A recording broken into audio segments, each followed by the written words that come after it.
I have a bad feeling that something big's gonna go down. Are you ready? Let's waste no time and head to the theme park then.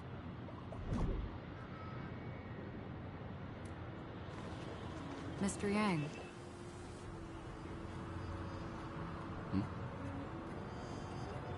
Why did you not tell your companions about my true identity? It's just like you said, an inability rather than an unwillingness. Plus, it's a long story, not something that can be summed up in a few words. But I chose to believe you, and my trust in you stems more from my own personal judgment. I also believe that if it were their choice to make, they would make the same one. Thank you. I'm grateful. To reciprocate, in the upcoming confrontation, if the odds aren't in the Astral Express's favor, I will stand with you, if my meager strength is required.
We're back here again.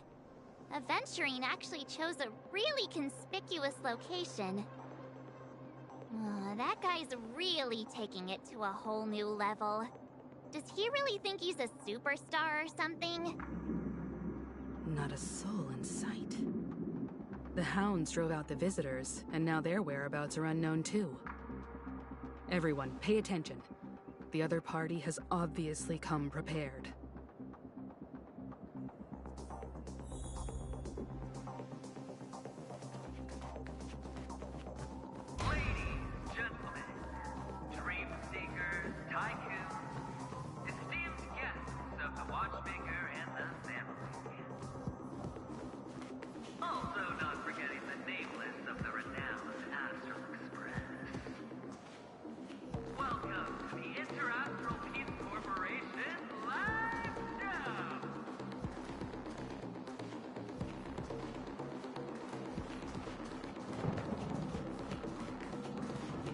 Astral Express, you're late. And this, unsought guest. We've kept your appointment, Mr. Aventurine. It is customary to show yourself as well. Oh, I will, naturally. But before that, I've got to introduce our guest of honor. Everyone, give it up for Mr. Stellaron! Let me remind you that in all likelihood, this stage and his identity have nothing to do with the wanted murderer. Oh, no, they do. Of course they do. Otherwise, why would I work so hard to gain your trust and then invite you all here? Because he's the only one who saw all 3 homicides. He is the key to proving that the families Death does not exist in Train's promise, is nothing but a sham! 3 homicides? That's right, madam. The third one is about to happen right now, right here, in Clock Studios theme park. A truly grand death. You, and you. All of you are going to die, and it's all because of you, Mr. Stellaron. You will become the personification of death.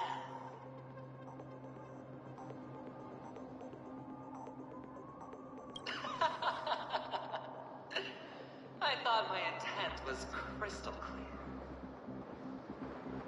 Let me be a little clearer. I will detonate the Stellaron in you and cause a teeny, tiny accident on Penacony. Bam! The entire theme park will be reduced to a shattered dream. Then before the family can even react, I'll become the IPC fleet's navigator. Your bluff isn't fooling anyone. If you could really do that, you would have done so earlier. You wanna bet? Sure. I'll bet with you. I'm betting that it'll be a sweeping victory for me. By detonating an unprecedented explosion to prove that the vow of harmony is a complete and utter joke. You won't do it. Of course I can. It's just another gamble. I came from the wastelands of Sigonia. For just 60 red copper coins, people paid to brand me. Put me in chains. Place me in the gallows and bury me in the golden sands. But the sun could not kill me, and the quicksand sent me back to the embrace of the Guild and the IPC. Bear in mind, my victory wasn't just a stroke of luck. I've never been defeated. Have you ever heard the saying, sleep is the rehearsal of death? Why does life slumber? All because we are not ready for the final rest. Every night is practice for the end. You and I are escaping into our dreams for fear of death at this very moment. And death will surface in our dreams.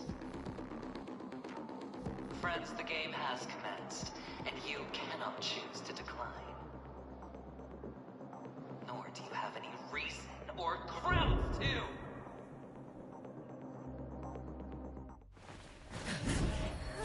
The dice are cast. Ladies and gentlemen, ready to unveil your cards? The architect's flawed stone. Of no value at all. I'm putting down the bet. I'm taking the gamble. I'm claiming the win. Oh, and fate's spin the wheel, a daring gamble. Walking the brink of death for rebirth. Oh, for the Emperor Lord! All right. Let's see who has the last laugh. Let the game begin!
has the last laugh.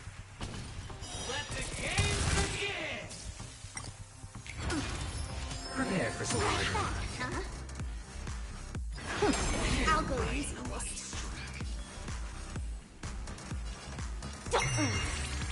May as well kill them all.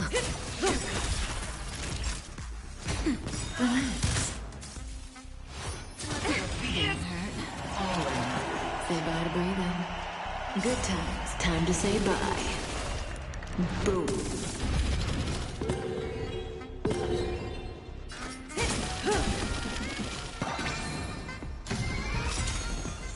I don't have time for games. Good times. Time to say bye. Boom. Open sesame. Let's play for a while. Feeling spiffy? Never seen perfection before. Let's... Can you find the answer?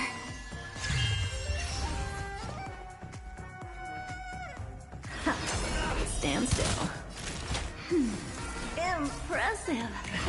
This is like life. Down from above.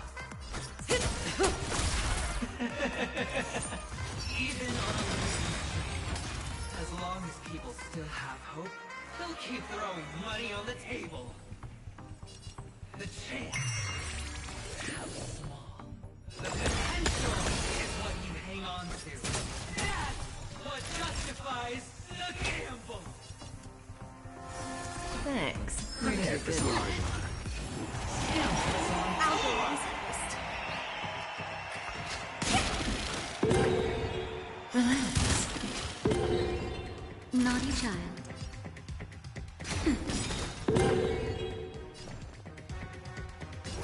Open sesame. May as well kill them all.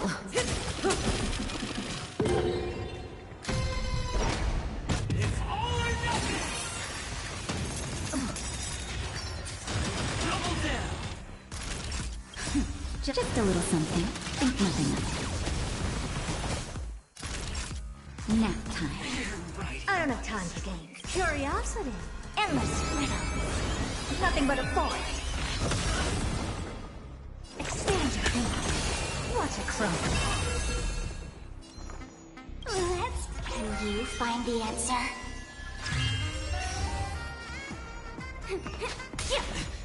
Final play.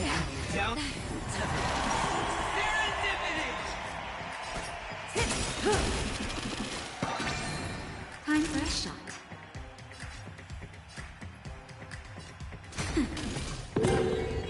Stand still. Never seen perfection before. Open sesame. Let's play for a while.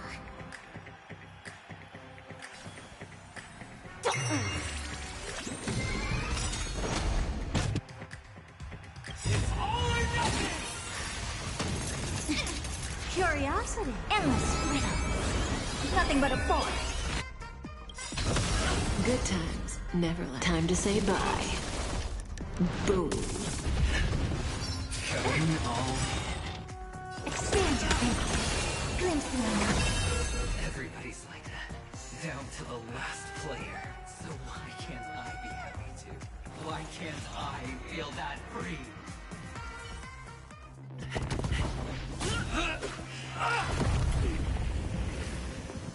Always hide your ace with a straight face. I'm starting to get a little impatient with you all.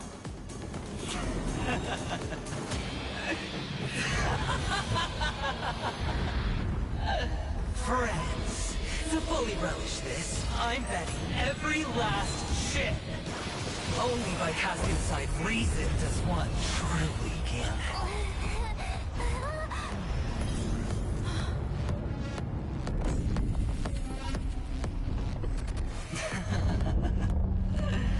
Emanator, I know you'll match my wager, right? You're leaving?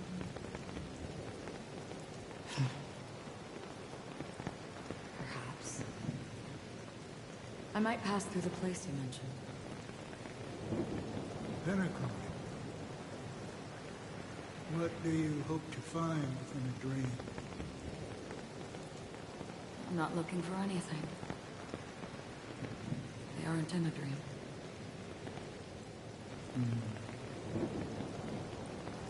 I'm afraid the family will not open the doors for you. Why? Because the path you walk is not accepted by the Harmony. Even if... that's not what I want. Precisely because it's not what you want. Because they are not like other eons. They have never glanced at anyone. They never need to. They leave woven strands of fate for humans to walk. And together, they weave a great shadow.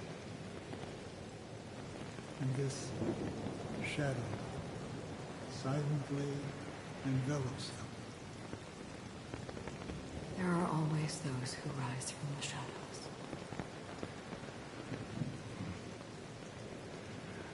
They mostly become a part of the shadow. In your eyes, am I the same? You still have a strand of color. But not much.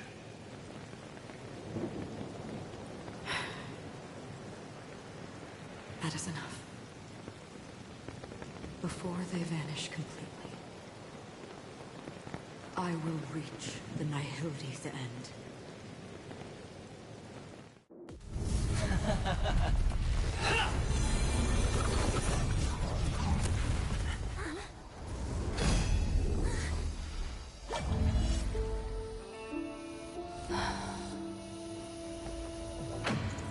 I wish to mourn the departed, weeping like rain, to swell the crossing stream.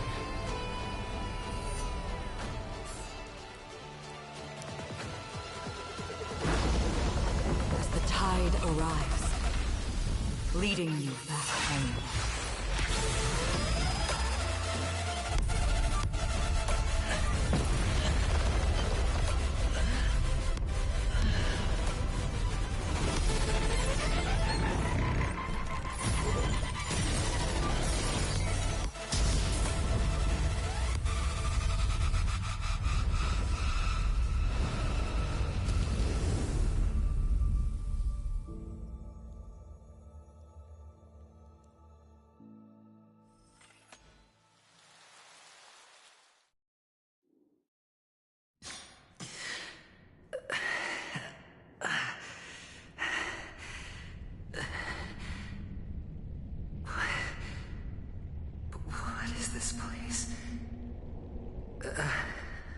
A gigantic black hole. And see... Have I succeeded?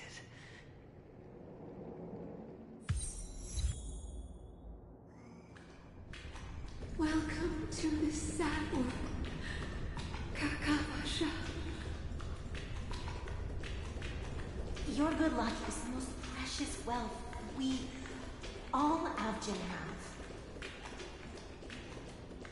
If you come out alive after 2 days, it proves that you're the real deal.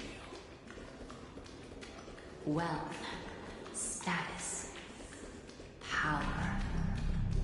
The IPC will give you whatever you ask for us. We will reunite in Kakava's next Aurora.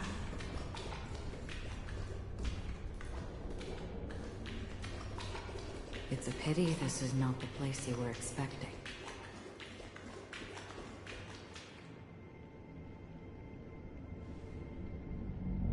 Melody. Is it? Perhaps to you, I am just an emanator who's hiding her identity. But the sleeping and shapeless never glance at anyone. They have no face, no form, and even less of a will to speak. The nihility envelops everyone equally. Only some who have gone under their shadow can go farther, to tainting themselves with more nihility. That's all. That's all. My friend, you really leave me at a loss for words. So, is this my final destination? The land of the dead? This is all but a fleeting dream. One of the thousands of manifestations of IX. Under the watchful eye of nihility, we momentarily linger here before moving on to our own paths. It seems that my death has already been determined. Even if you wish for it, I can't promise you anything. Now that you've accomplished your goal, I think you can be a little more forthcoming. What do you mean? Your performance at the theme park was wonderful and grandiose. A simple yet practical technique that fooled almost everyone. No one would have ever thought that you would have gone to such lengths, even staking your life just to prove a fact that had seemingly been disproved long ago. Real death does not exist in Penacony's dreamscape. Why would I do this? Because this is the only way you can uncover a secret that is even more unspeakable than the serial murders. To use this dream death to get there. To that promised land people constantly seek in this grand gathering. Penacony. The legacy of the Watchmaker. The true land of exile. How did you find out? I never imagined that something I learned about unexpectedly would become the key to connecting everything. It's that person's identity, isn't it? I see you're in the know. Let's just say I'd put money on the possibility. The murder isn't nearly enough to disrupt business as usual. Even if there were 1 or 2 murders on Penacony, most people wouldn't be personally affected. And that won't create any waves. This dream of theirs isn't a boundless sea. It's a lonely island. The family used the Harmony to build a high wall and isolate them from the vast and treacherous ocean of the outside world. That barrier they built keeps death out, but it also keeps the secrets that are lost in that watery abyss from floating to the surface. In a beautiful dream, free of suffering, who would want to go fishing for those secrets? No one. Unless someone goes to the other side of the barrier and lives to tell the tale. Someone already has. I got the idea early on, chewing on that masked fool's little hint. If a mute isn't someone who cannot make a sound, then it has to be someone who cannot speak. Someone who survived the treacherous depths, but is unable to take the stage and speak the truth. Well, I'm happy to know she's safe and sound, and still on Penacony. Hint? Is that not proof? Well, proof is the one thing I don't have. The only thing that can prove these conjectures is for the family to come clean. And with the way they buttered up these outsiders, it seems pretty clear they're intent on covering their tracks. But you don't need proof to have a suspicion. And for me, suspicion is enough. I didn't need to find the Memory Zone meme. I just needed for someone to kill me like it killed that silver-haired girl. You don't sound very confident to me. Going out of your way to make citywide broadcasts in an attempt to involve more people. You are simply betting on the possibility of someone being able to break down the barrier. You're very lucky that fate has decided to let us cross paths. I happen to be equipped with a very sharp blade. Sharp enough to slice through the veil of dreams. I can also carve the Harmony's brand off of you.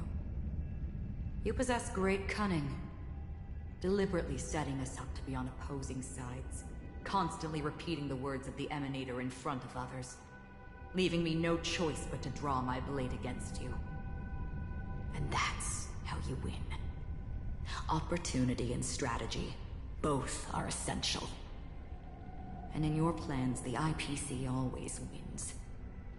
Even if you lose the bet. To the family, the life of an ambassador is still invaluable. Well, it's a huge gamble, isn't it? But allow me to point out a mistake.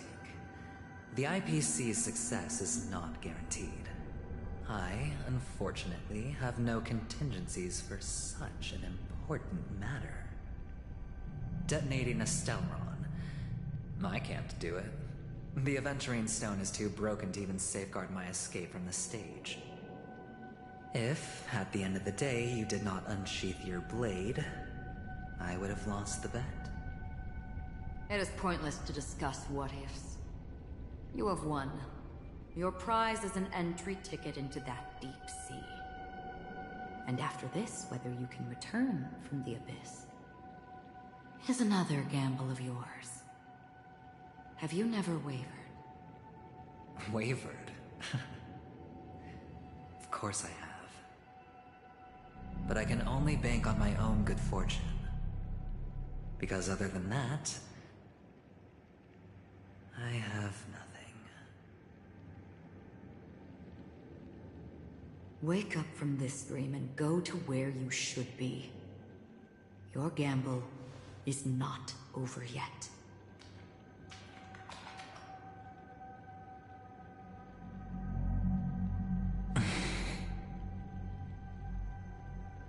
Before we part, can you answer one more question? As someone who has traveled on that road, can you tell me, why are we born into this world? If it's just to die. I don't think this and never have. Nor do you.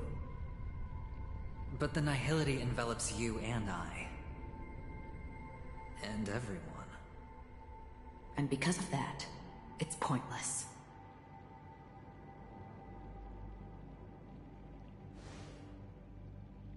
But it is still there.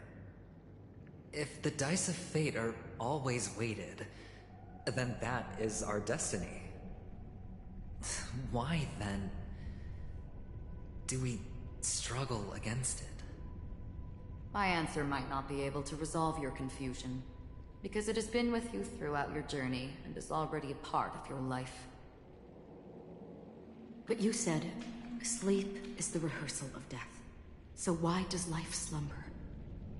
Because we are not ready for the final rest. So you can definitely understand why we want to be prepared. Even if the ending has been predetermined, that's fine. There are countless things that humans cannot change.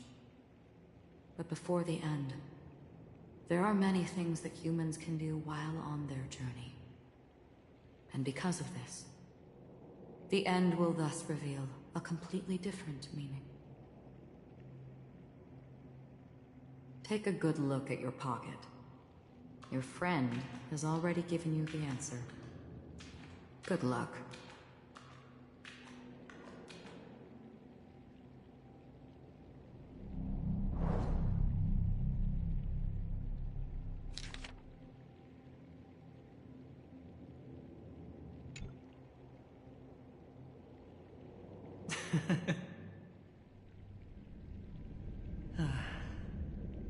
Then I shall get going.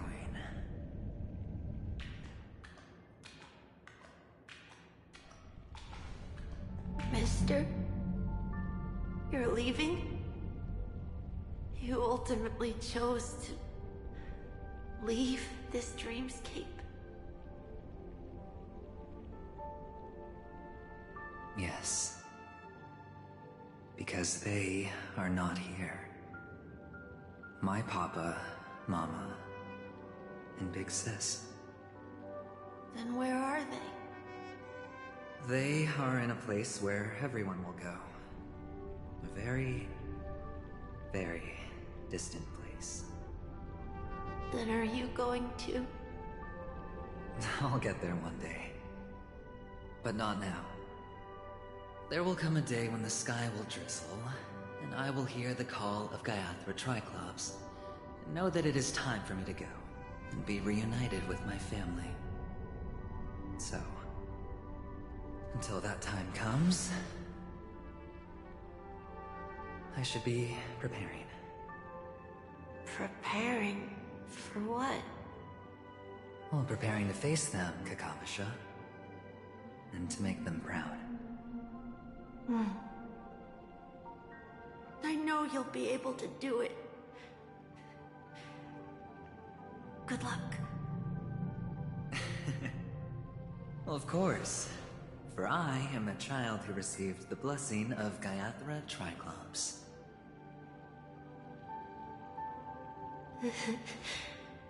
But you still seem nervous. Well, I seem that way because I am nervous. You know what? Maybe you can help. What do you say? One last time? Put our palms together?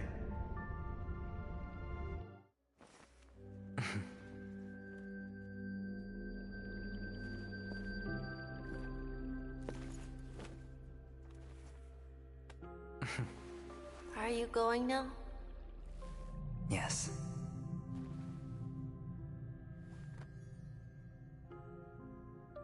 May the Mother Goddess thrice close her eyes for you, keeping your blood eternally pulsing. May your journey be forever peaceful, and your schemes forever concealed. Our paths will cross again beneath Kakava's shimmering auroras. Farewell, Kakavasha.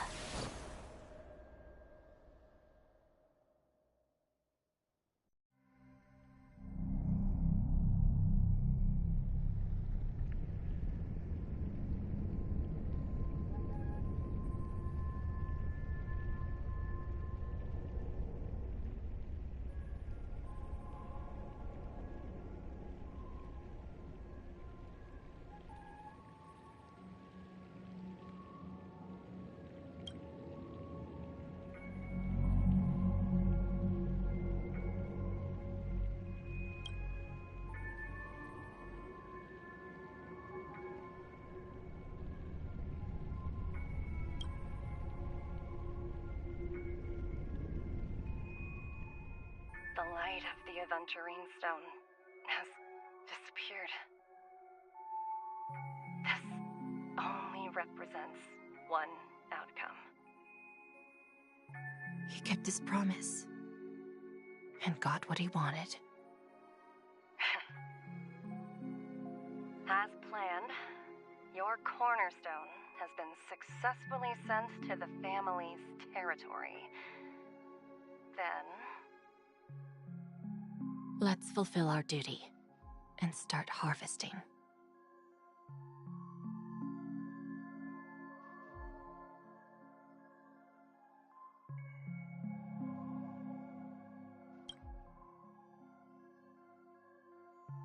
I come for an audience. I come to fill wine, and I come to claim. I bestow poison in the guise of sweet dew. Come the toil of spring and yield a fall. I patiently wait for the branches to be heavy with withered fruits. All for the Amber Lord.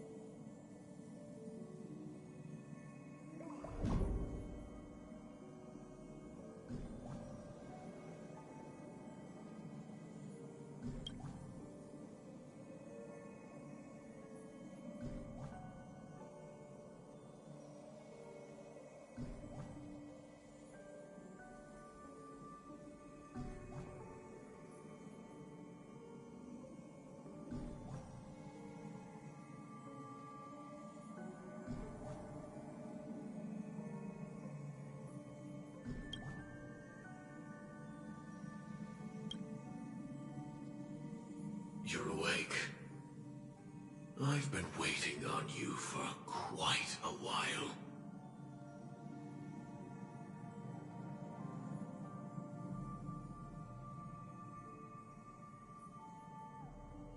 You've met me before. I'm Sam, the Stellaron Hunter. I originally planned on showing up earlier to reveal some truths to you. But I encountered more roadblocks than expected. 11 times I've tried, but ended in failure. Before I knew it, this world and I became too intertwined, and it became too difficult to escape the constraints of the script. Elio is right. In this land of the dreams, you and I will reap unforgettable gains. I don't know people's hearts as well as he and Kafka do. Nor do I have a specialty like Silverwolf and Blade. Most of the things that I'm good at only apply to villains who need no mercy. So, there is only one method that I use. This is to show you.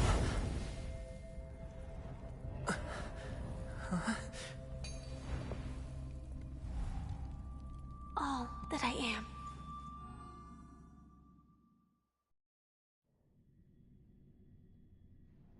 Labyrinth-like corridors and halls? Traps everywhere? The owner of this mansion must be a bit paranoid. You are so funny, Mr. Security Officer. I hope that sense of humor of yours has helped you find the serial killer. Just expressing a personal opinion.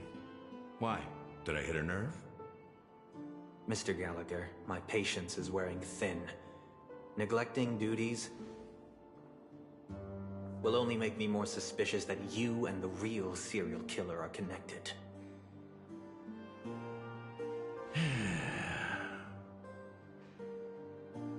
Scoundrel, punk, drunk, hooligan.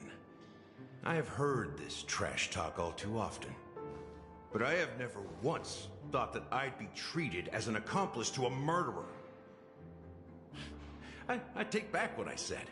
Your problem isn't paranoia. You're just crazy, you know? Lunatic.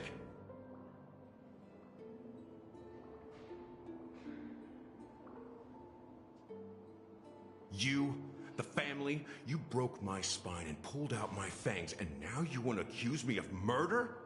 Ridiculous. Only idiots who've drunk too much Soul Glad will berate a stray dog in the streets. What exactly is making you say all this nonsense? You should be more concerned about the Outworld visitors who are making a scene in the theme park than me. I don't need you to remind me. The moment that ambassador walked out the doors of the mansion, I knew what he was trying to do. My servants see everything. His little magic tricks may have fooled me, but no matter.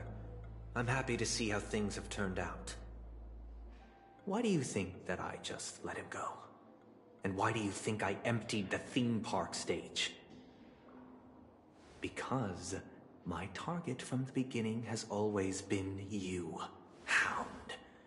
The more noise he makes, the more opportunities I have to make you and your true master pay in blood. If I were really the murderer, why would you need to be so secretive? Ha! I forgot. You also have a difficult master to serve, telling you to ignore the murder case and focus solely on that Charmony festival. Isn't that right, my brother? Looks like your disguise has helped you successfully understand every facet of the family. Disguise? You must be blind to be accusing me of being a fake. Open your eyes and take a good look.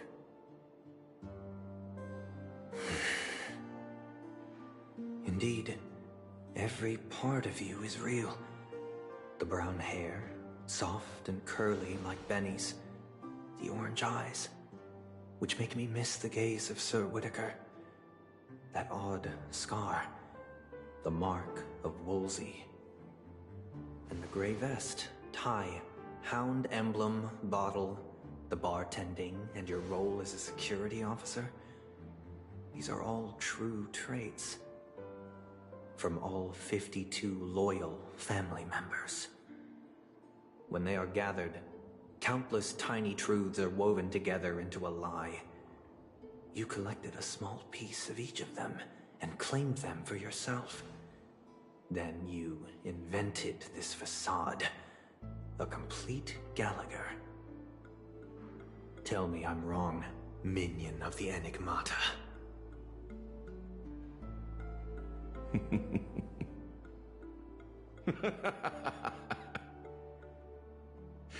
You have guts, I'll give you that. Not bad. I severely underestimated you. Admirable. But so what? Can this prove that I murdered your sister and that stowaway? This proves that you and the Memory Zone meme death are linked. And that's enough. Listen up. I don't care how you did it. I only care about one thing. The answer to a question.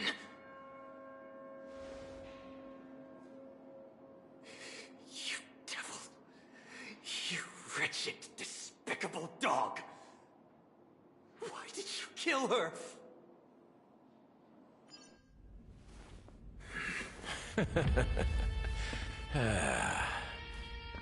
You know, in the thick of things, people are blind to the grit in their eyes. Yet they can always feel it scratch. Want the answer? I'll give it to you. The whole thing is just fate playing a cruel joke on us.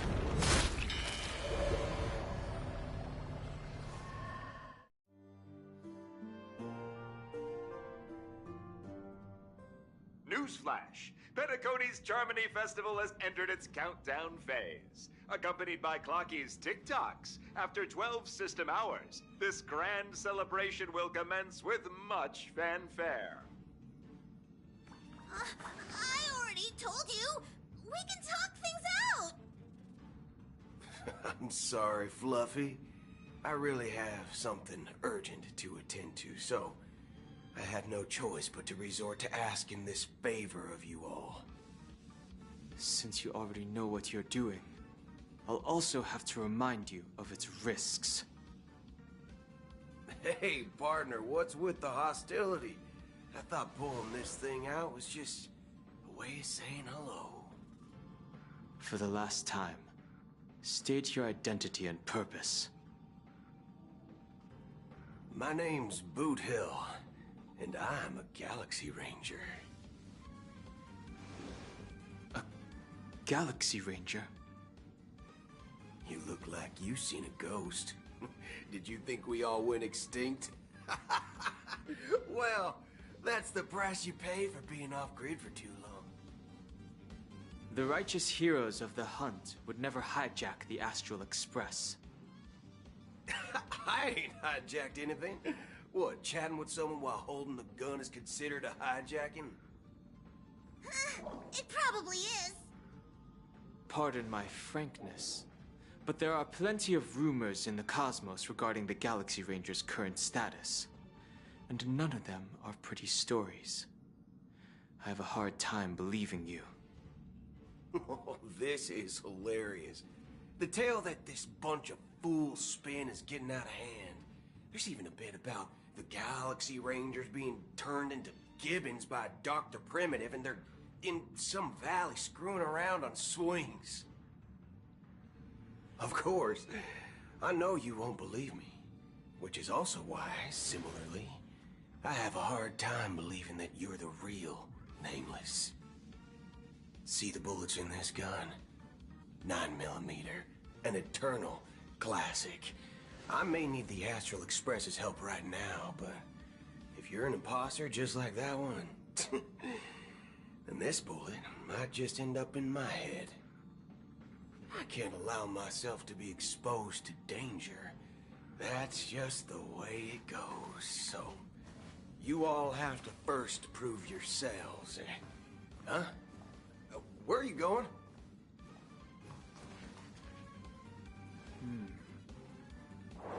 Recognize this? It's a model fudger. The Jade Abacus of Ally and Oath. The CN Joe really gave this to you guys? Model fudger? This is the Jade Abacus gifted to the Express by the Xianzhou Luofu's general, Jing Yuan. Its presence on board serves as the Xianzhou Alliance's official recognition of the Express. Is that enough? Not bad, kiddo.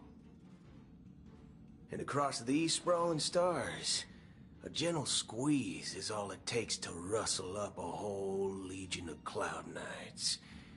Now, I reckon that'd be one fudging sight to behold. Now it's your turn. Been ages since the Galaxy Rangers had the spotlight shown on them. We ain't equipped with such fancy gadgets. But I've been around the block enough to know the way to handle these types of situations is easy as pie. Alright then. Feel free to toss any questions my way. Let's see if my answers can't turn your trust. If your gut tells you otherwise, still ain't too late to show me the door. And why would I play along? If I truly am a real Galaxy Ranger, you stand to lose nothing. All right then. Tell me, what kind of organization are the Galaxy Rangers? My friend, this question is a hard one. I don't think I can even consider us an organization to begin with. Everyone's on their own fated path along the hunt, with their own resolute sense of righteousness and not so welcome among such so-called universal values. This reply does not instill trust, and only makes your predicament more precarious. I'm guessing you're gonna ask about some form of shared faith, right? But us Galaxy Rangers don't need that sort of thing. What brings us together is a shared bottom line. Never bully the weak. Never kill the innocent. These oaths aren't some lofty beliefs, but the fundamental bottom line that one must never cross as a person. As Galaxy Rangers, we strictly adhere to the bottom line. When someone crosses them, the hunt's vengeance will surely come knocking. And in this moment, the other crucial meaning of bottom line comes into play. As long as you don't cross it, you're free to do whatever you please. You catch my drift? Second question. Why do you seek trouble with the Astral Express? I already said that I seek no trouble. I must go to Penacony for a matter. But I don't have an invite. And I can't even enter the family's hotel doors. If only I could borrow the Nameless's identity. The entire cosmos knows you're guests of the family. Aren't the Galaxy Rangers also esteemed guests? Oh, you've hit the nail on the head. This is why I'm here. It's fine if I tell you. The Rangers are pursuing an imposter. The son of a nice lady posing as one of us. She's on Penacony right now. My informant is a memo keeper. She's the same as all mimetic organisms, appearing one moment and gone the next. She scares the fudge out of me. Still, she gave me some vital info. That Galaxy Ranger imposter. Who is it? Is that the third question? Is it a hard question? It isn't. just that you might not believe me. That person calls herself Acheron, and according to our informant, she could be an emanator of nihility. That's impossible. That's what I said. Don't worry. When I first received the news, I had the exact same reaction as you. IX never gives anyone so much as a first glance, and that's perfectly normal. What reason would they have to bequeath strength unto mortals? Then you must know that emanators can also conceal their own identities, which, for many people, it's better that way. Otherwise, there'd be wanton bloodshed across the cosmos, or even, perhaps, turning their back on the path they're supposed to follow. I had the good fortune of running into an elation emanator. Its appearance was no different than that of those clowns. If it weren't through sheer luck that I got it drunk, I would have never known of its eminent status. Even in the purest hunt, you'll find the Xianzhou Alliance under the spotlight and Galaxy Rangers lurking in the shadows. Paths are inevitably concepts created by people and exist in planes beyond our understanding. To reckon that nihility emanators don't exist, well, maybe we just ain't nihilistic enough. So, do you understand now? Your companions are in danger, and it's pretty harrowing. If you don't want to believe me, you'd best send a message to them, but I'd advise you to move fast.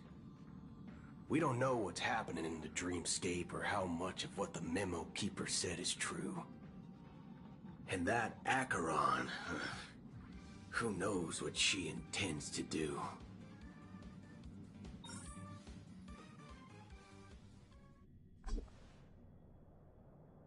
I don't intend to do anything. That's not up to you. Did you know? People who come to the land of dreams for the first time, they'll subconsciously stop to reaffirm that they're still walking on solid ground. And then they will unanimously raise their heads to gaze at the sky.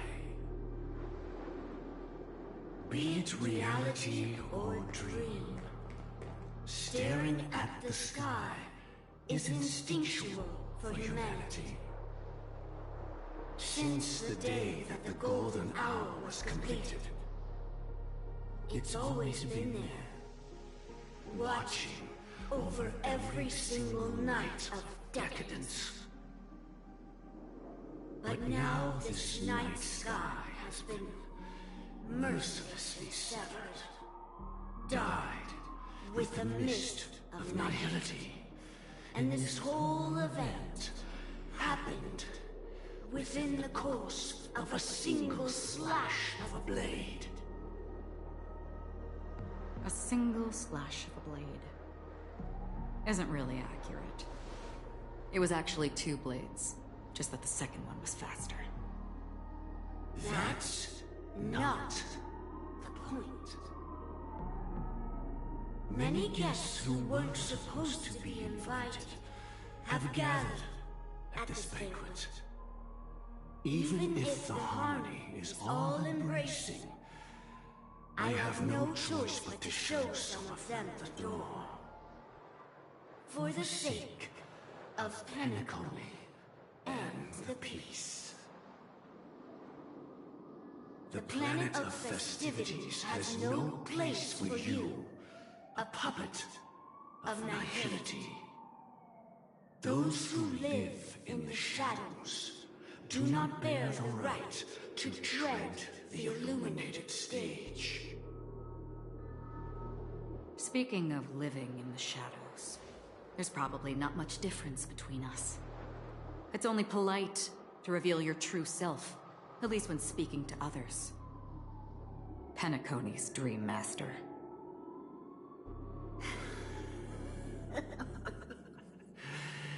That's just another reason that you can't stay.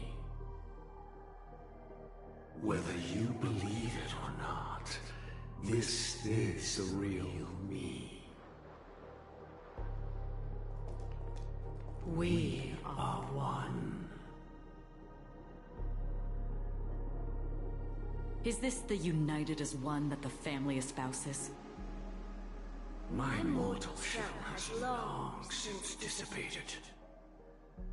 The Oak family's 107,336 offspring are now my eyes, ears, and mouths, spreading joy across dreams when required.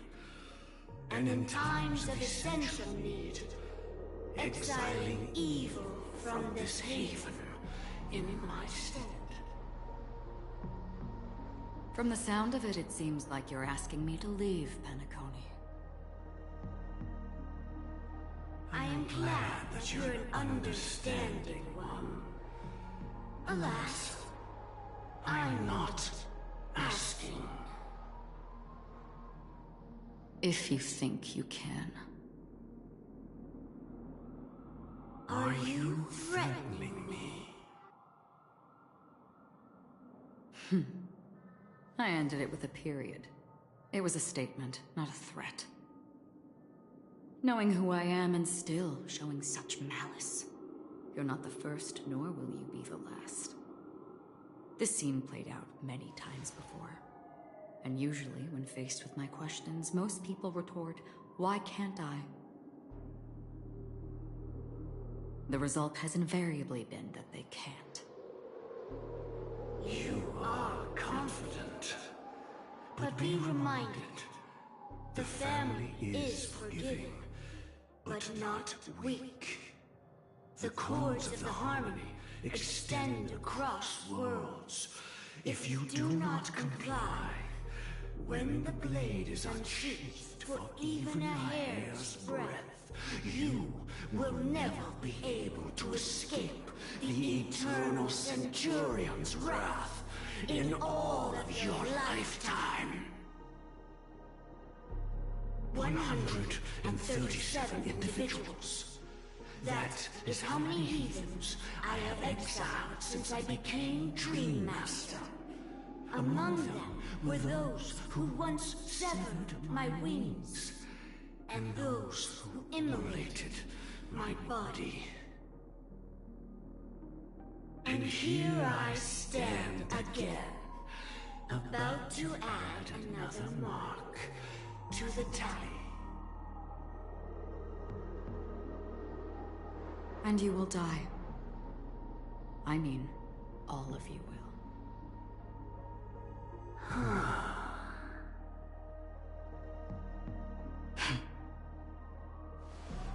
But that won't come to pass. I'll do as you ask. I'll leave. A wise choice. I wasn't aware there was a choice. To you, that surely is the only option. Please bear in mind, you and Penacony are of different worlds. Those born on the far bank cannot seek solace across the river. Leave and never return. The radiance of the planet of festivities is overwhelmingly bright, luring in tricksters, wrongdoers, and criminals. But even the harmony itself will never welcome the self-annihilator of nihility. And even more so, when this self-annihilator heralds the destruction of everything. Your strength is obviously a gift of the sleeping and shapeless, immeasurable and fathomless, like a tributary spawned from the abyss that brings death and sin to all. Acheron, a befitting name. Take it from someone on the other side of your so-called river. You know better than I do that Penacony has already deviated from the Harmony. Whatever your intentions may be, I foresee only one outcome. Its future holds nothing but nihility. Just like all the worlds that have drowned in their shadow.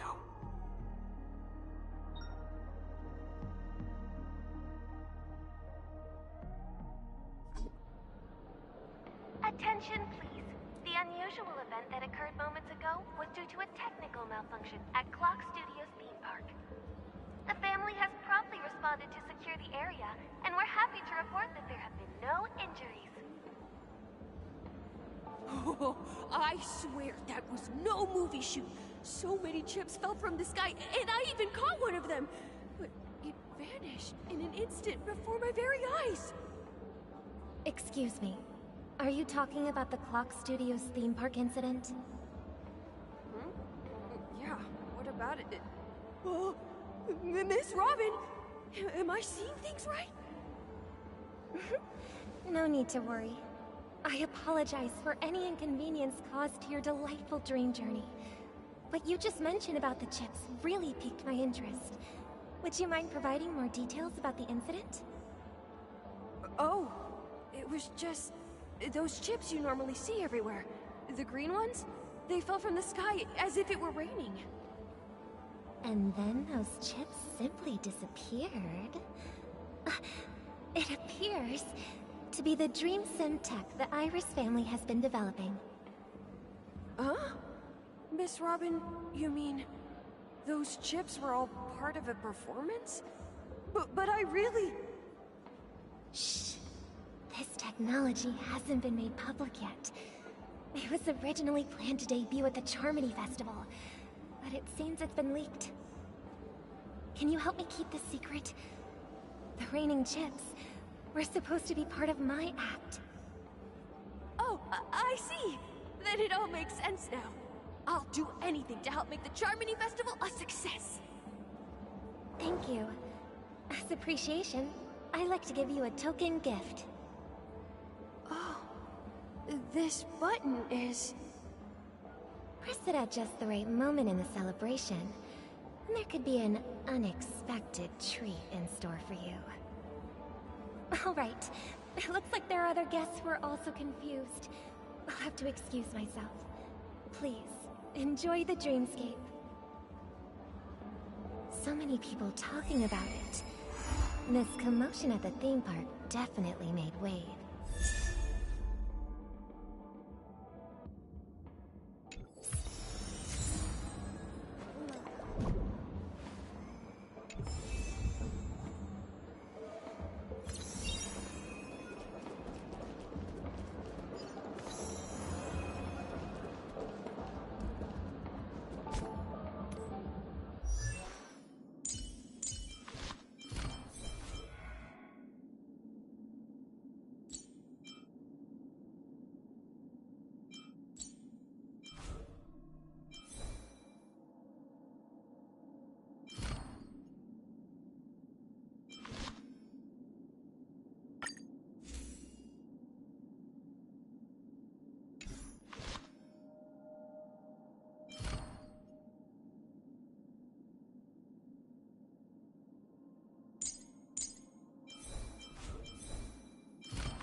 promised they would protect the guests within the dreamscape, but I witnessed a group of organic life forms making their way to the theme park.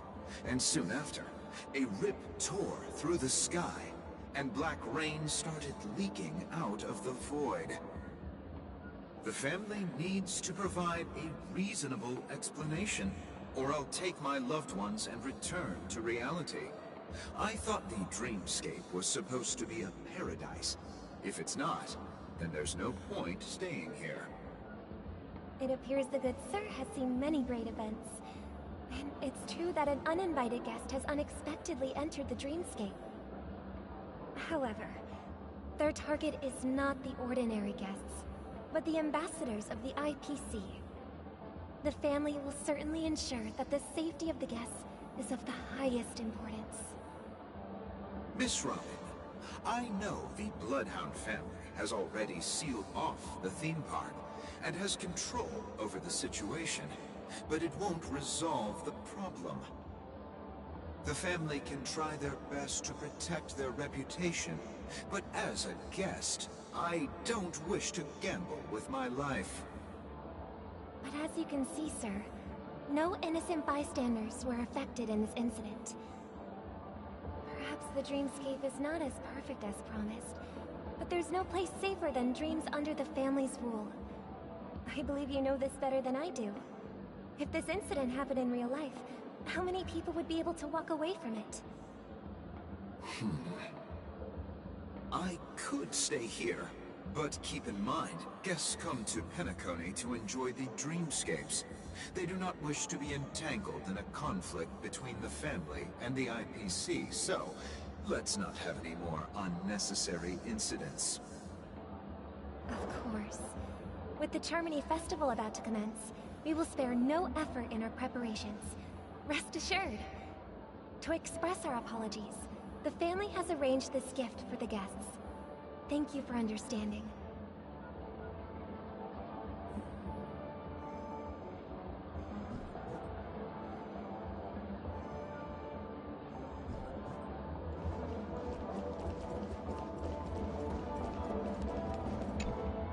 Hello.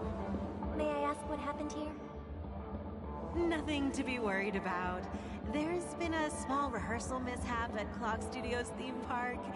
Please stay calm. Hey, are you a fool? You don't even recognize Miss Robin? Who do you think you're talking to? I'm sorry. I've just been transferred to the Bloodhound family, and I'm still not too used to working on the streets. I didn't realize it was you. I'm so sorry. Hey, don't sweat it. You guys have a tough job. I know how it is. How's the situation looking? Oh, we've sealed off the theme park. Most guests are used to bizarre phenomena in the dreamscape, and so far, no threats have been detected. We can expect order to be restored soon. Rest assured, Miss Robin will intensify our patrols to ensure that no incidents occur. I trust you guys. But regarding what happened in the theme park, what do you hounds think about it? It's okay. Feel free to speak your mind. Well... Actually, I was there shortly after it happened. Is it true that the IPC's ambassadors came with ill intent? And that Galaxy Ranger who easily cut through the sky? Miss Robin, to tell you the truth, everyone's been talking about it. The myriad factions on Penacony have already been causing unease for everyone. Thank you all for your loyalty towards the family. The planet of festivities has indeed run into some trouble. The representative from the IPC, he's trying to regain ownership of Penacony and is prepared for a hostile takeover. Of course, the family did not agree. The result of the failed negotiations is as you see it now. No wonder. So this is the main reason why the IPC staff are banned from entering the dreamscape. Did they apprehend the troublemaker in the end? Don't worry. Mr. Sunday is currently tracking his whereabouts, and he'll have something to show for it soon. However, given the situation, the IPC surely won't let this go easily. Therefore, we are relying on you hounds to maintain the order and stability of the dreamscape. Please be assured, Miss Robin, we take our orders seriously. We won't let those IPC cronies get away with this. Thank you for your hard work. If there are any other members who still feel uneasy, please tell them on my behalf that protecting the dreamscape requires everyone's help. This is a small gift prepared by the Iris family for the guests. There's one for you too. Please, open it at the Charmony Festival for an unexpected surprise. I can't believe I received a gift from Miss Robin. It feels like I'm dreaming. Wait, I am in a dream. If trouble comes knocking on our door, we're not afraid to go to war. Rest assured, the Dreamscape's peace will be protected by the Bloodhound family.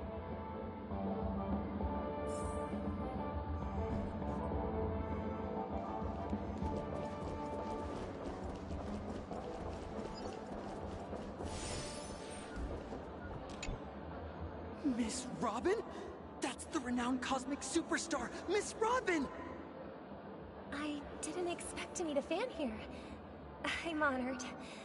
Welcome to Penacony, a world filled with wonderful dreams. I can't believe I'm actually meeting the real Robin! Shouldn't you be preparing for the Charmony Festival? Preparation is important, but the ceremony is fundamentally about sharing the Great One's harmony with everyone. If there's a chance to sing with everyone, I will not refuse. Regarding the recent mishap, I understand it negatively impacted some of our guests. As a member of the family, it's only right for me to come forward and offer my apologies to everyone. But, are you sure it was actually a mishap? Everyone saw those chips descending like rain and the red light tearing through the sky. Claiming it was merely special effects seems a bit far-fetched. Plus, I met that generous gentleman. He looked really out of it and kept talking to himself. Is this also part of the performance? Everyone, please do not panic. I believe that the family will give everyone a satisfactory answer in due time. Even if you say so, Miss Robin, it's hard to believe. Some people just never listen, do they? It's never ending. It just goes on and on. I'm getting really tired of this. Miss Robin? Still, I suppose I should keep on helping everyone. I am the epitome of joy, kindness, and goodness, after all. Huh? What was I just doing? And, who might you be, miss? Here, take this, little guest. This gift has been specially prepared for you by the family. Make sure to take good care of it until the opening of the Charmony Festival. Then, when the show reaches its climax, press the button together with the others around you. You never know. Something very exciting might happen.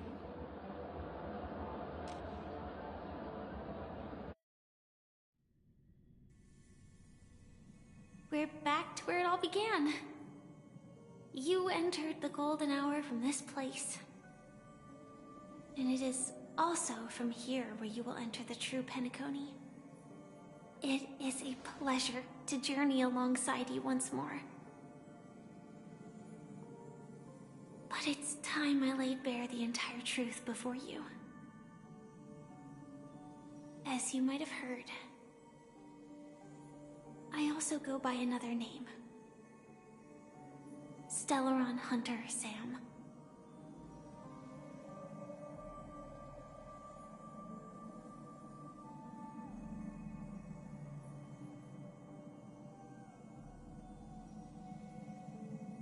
I'm fine. Sorry, I hope I haven't scared you. I know you have many questions. Do you remember when we encountered death in that strange dreamscape? When I was caught by that meme? In that instant before it killed me?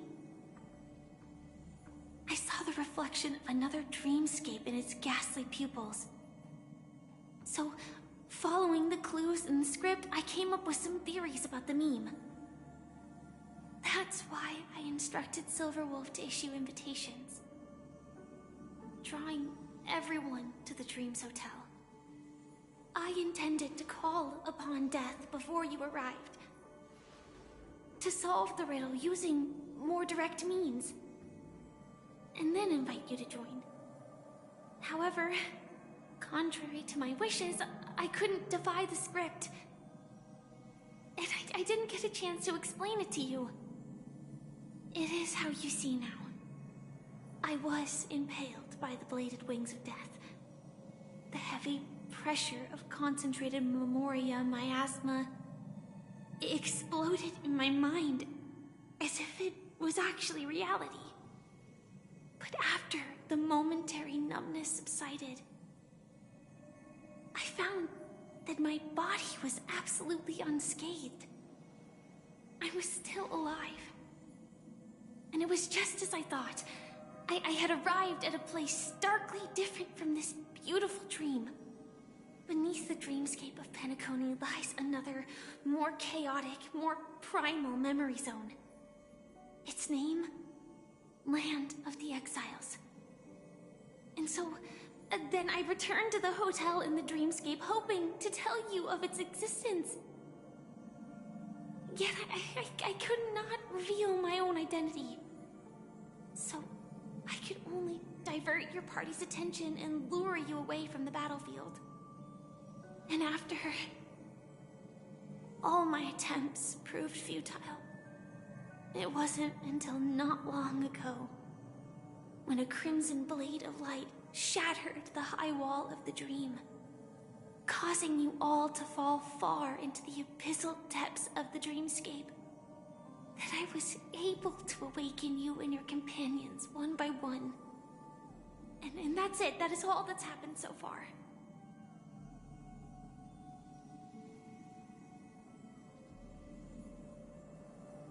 I know it's tough to believe all this without reservations. I just want to say, you are very close to the final answer. Just one more thing needs to be done. And then I can prove it to you. Now, let's leave this place. Please close your eyes. Take a deep breath and visualize the dreamscape's outline in your heart. And remember, you must not open your eyes at all times. 3, 2, 1. Don't be afraid. The one who has come to greet us has arrived.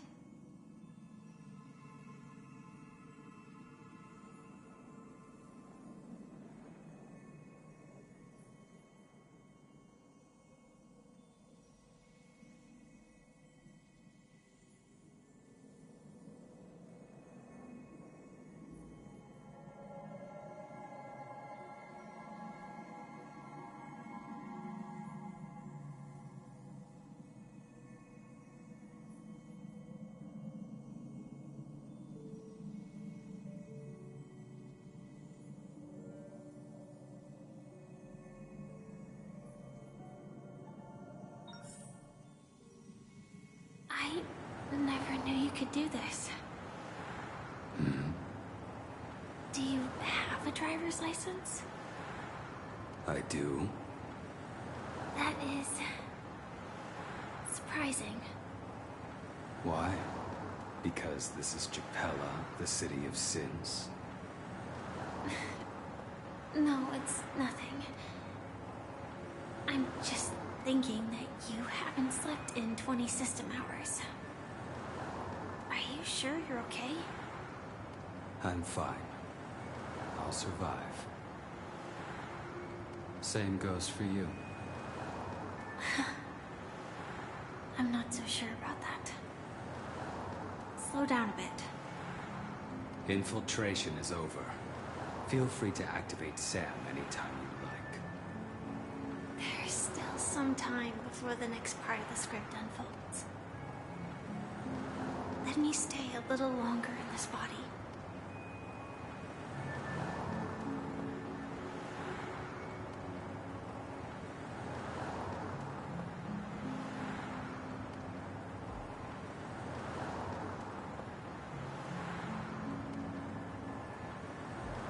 Such a long tunnel. Didn't feel this long when I set off. In half a system hour, it will lead us to Kafka. And then comes the downfall of the Japella Brotherhood. Is that also part of the script? It's in your script too. Sorry. I didn't notice. Their destiny won't change just because of your selective ignorance. I told you before, it's a bad habit. What about you then? Is this the moment you finally find the death you've been looking for? As always, it's a blank slate. It's not on this planet. Why the sudden inquiry? Because I'm currently in a car with a sleep-deprived driver. I just want to get there in one piece. This car has full self-driving capabilities. I'll just put my hand on the steering wheel. Will that do? Hey, don't take everything so seriously. Elio would always say there's only one type of destiny. The inescapable type. He can see the future, and we, likewise, are aware of our predetermined end. But before that moment arrives, we can still choose what we do. We all have this right, don't we? After today, Japella's name will disappear from cosmic history, and the Everflame Mansion will take its place. In the not-too-distant future, you'll receive an invitation. That's your next stop. Land of the Dreams. Penacony. I hope you find whatever you seek there. Be it answers or salvation.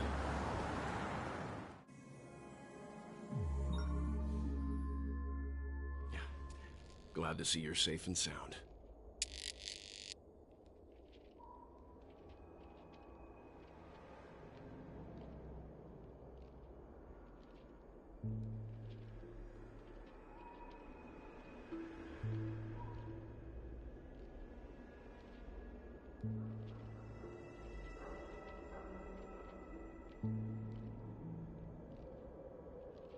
Close your eyes. This is the answer. Isn't it incredible? The monster that we have always known as Death is actually the guardian of the land of the exiles.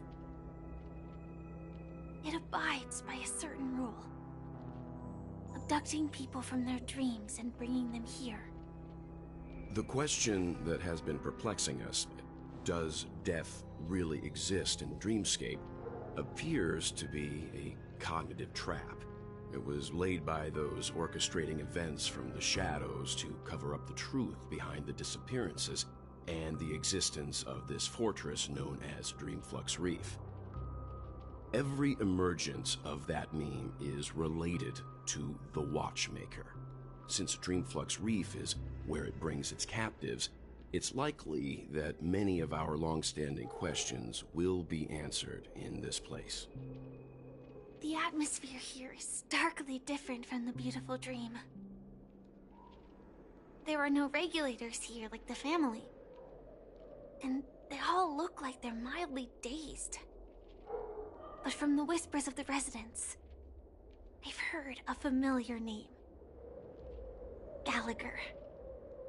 It's that man again. Always in the right place at the right time. Though that does save us the trouble of looking for him. Himiko and March have already made a move. Get ready. We're about to set off. The real dreamscape, the land of the exiles. Before we go, should we speak to everyone first?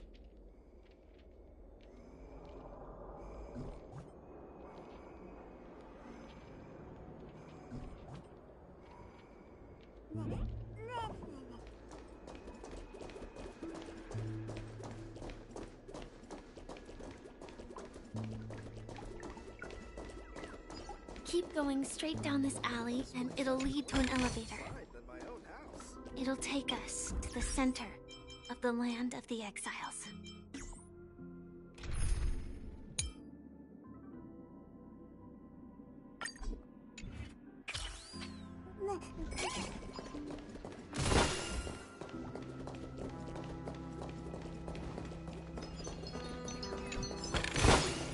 Oh, free stuff.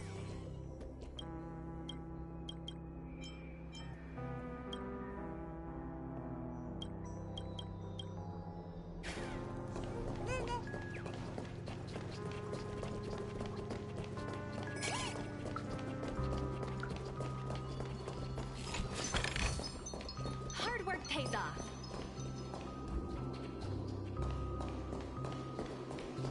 What a huge clocky. Looks like the watchmaker also left his mark on Grange's reef.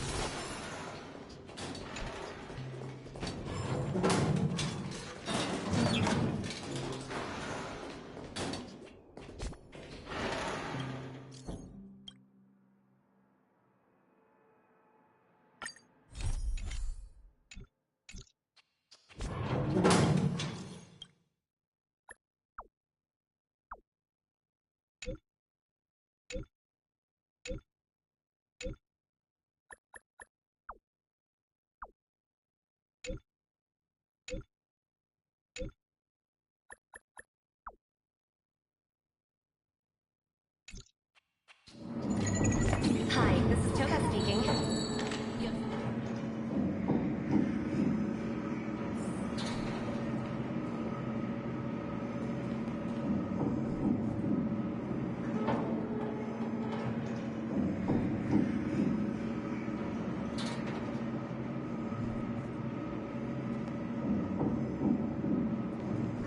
Unbelievable. To think there's a settlement of this size within the dreamscape. And all beyond the family's reach.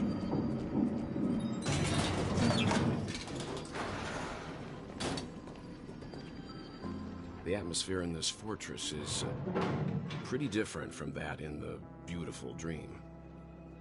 When I first saw it, I was in awe too. The sky here, it's like a reflection of the 12 dreamscapes. What's even more bizarre is that this place is also separated into trade and residential areas. The layout may be simple, but the facilities are very comprehensive. It seems that there are quite a number of people living here. Though both dreamscapes have distinct styles, the architectural designs are quite similar. Works of the same hand, perhaps. Hard not to speculate on the connection. But there's no point in overthinking things. Let's meet up with Himiko and the others first. Take a right turn at the end of this road and you'll reach the trade district. There are more people there. And perhaps someone knows where she is. Not coming with us? The Astral Express likely needs room for some internal deliberation. In the meantime, I'll try and locate Gallagher. Sure. Let's reconnect later. Letting her go was the right decision. Further observations are needed before we decide whether to trust her. But first, there's someone I need to talk to. Let's go. I'm sure you've already noticed him.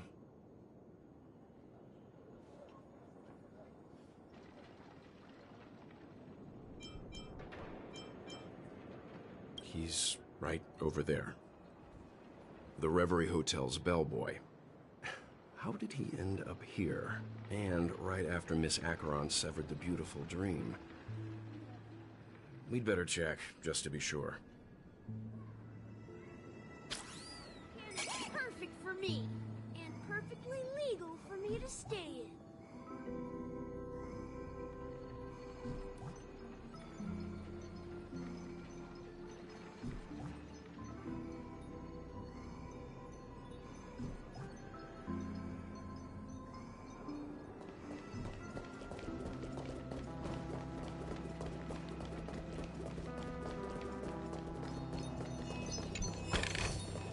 Ooh, free stuff.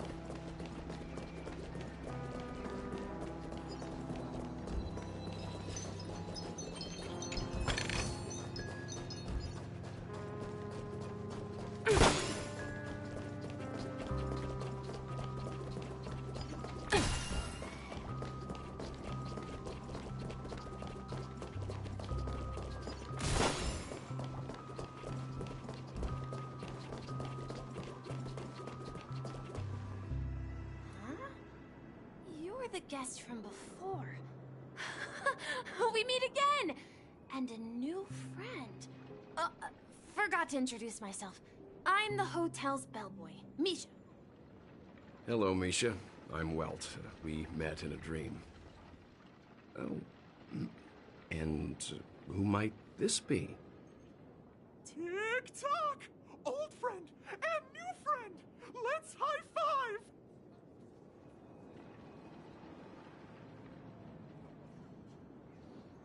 Your, memory zone meme? Nope. Clocky is a good friend of mine. We all live here.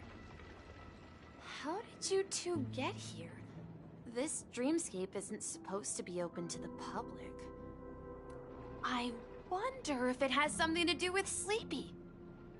So, this is your home? Yep. After my work in the beautiful dream ends, I'll go back home. Commuting used to be more convenient, but ever since travel became cumbersome, Sleepy started ferrying people back and forth between the two dreamscapes. This Sleepy. Can you describe what it looks like? Sleepy is a memory zone meme. Looks fierce and has many eyes. But it's actually really well behaved. Gallagher's been taking care of it. Based on the description, that meme is indisputably death. Nightmare for the family, but for the people who live here, well, that couldn't be further from the truth. Death? Not in a dream, surely. Sleepy's just a little aggressive, and sometimes messes up by fetching the wrong guess. But it would never hurt anyone. I see. Has it brought back any guests recently, say, in the last day or two? We're currently investigating a missing person case that occurred within the beautiful dream. I see. Then you'll have to speak with Gallagher. But he's currently busy hosting a visitor from the Oak family and specifically asked not to be disturbed. Mr. Yang, the person you're looking for, is it Miss Robin? Just as I thought. Considering what happened with Miss Firefly, this doesn't come as a surprise. If you're looking for Miss Robin, I can lead the way. She told me that she'd be willing to meet with outside guests. If it's not too much trouble. Also, we're looking for our missing companions. A woman with red hair accompanied by a girl with pink hair. Have you seen them? Oh, I haven't. But please, rest assured. Dreamplux Reef is a small place, and it's not as bustling as the beautiful dream. But its safety is unmatched. How about this? Since it's your first time here in Dreamplux Reef, I'll be your guide and help you find your companions. And then we can all go visit Miss Robin together. She's gone to Mrs. Grace's to visit the children. She won't be leaving anytime soon, so there should be enough time. All right then. We'll follow your plan. Well, we now know the answer to both murder cases that have caused such commotion in Penacony. As for the intentions of the mastermind behind it all, we're still none the wiser.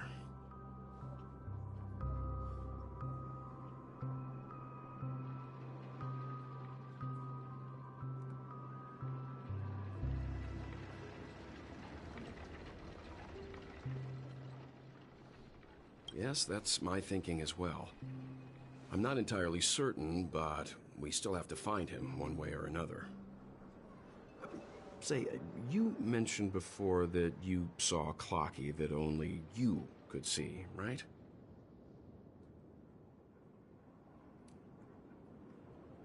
I can't shake off this strange feeling.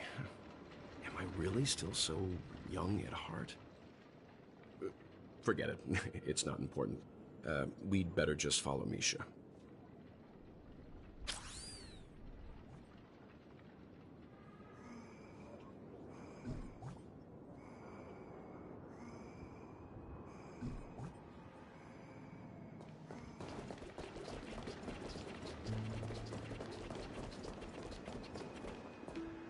Everyone, look!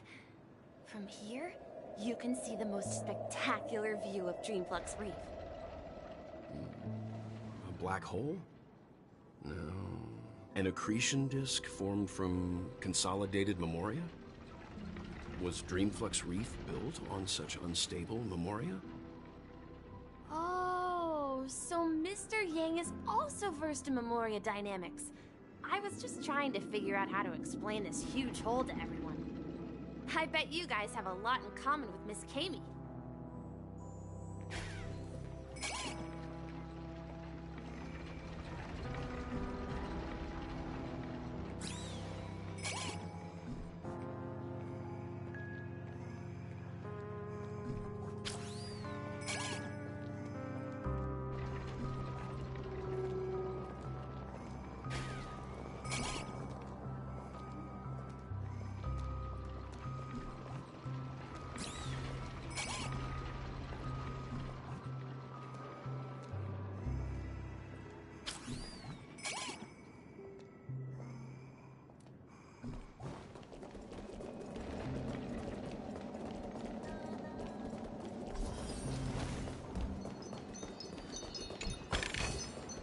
Hard work pays off.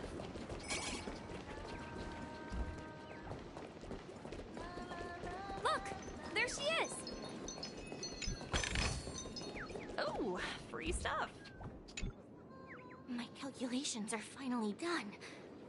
In another 10 system hours, the above dream will swallow the dream below. My hypothesis was correct. This place will cease to exist as the dream devours everything. Who are you all, and why haven't you left yet? This place is about to disappear.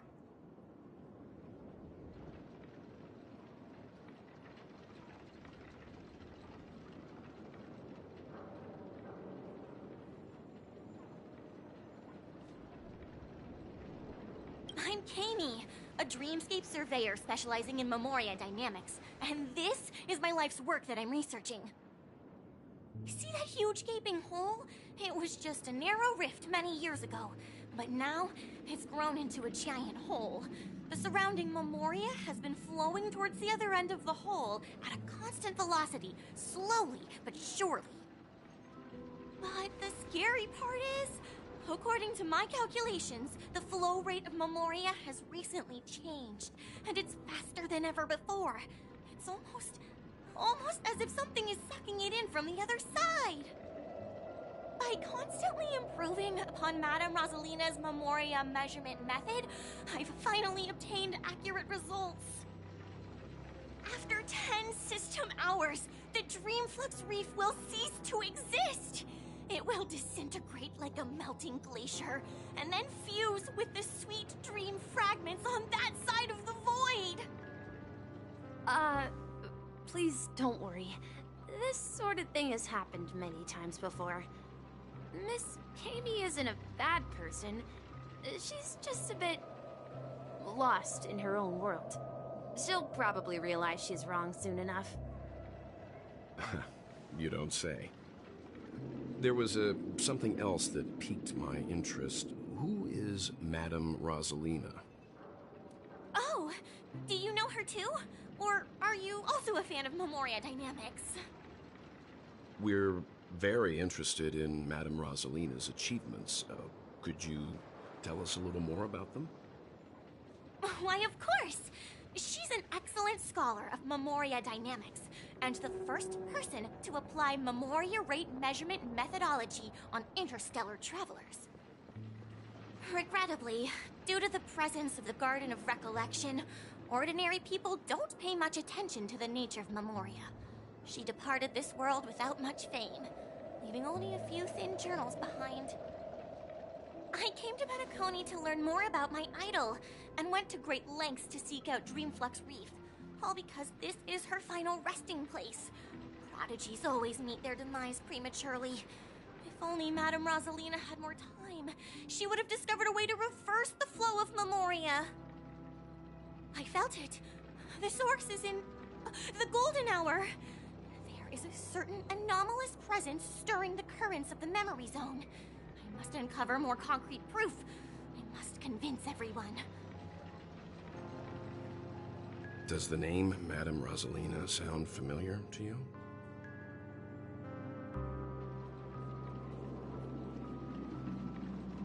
That's right. It seems like she did a great deal of research and calculations in Dreamflux Reef before abruptly passing away. Miss Katie regularly mentions her. I hear Madame Rosalina passed away during the prison war. She could see the Penacony of today. Its people building homes in the memory zone. I bet she'd be really happy. Perhaps. Our destination is the commercial district. That's where the largest crowds gather in Dreamflux Reef. We might be able to find the others there.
Let me go!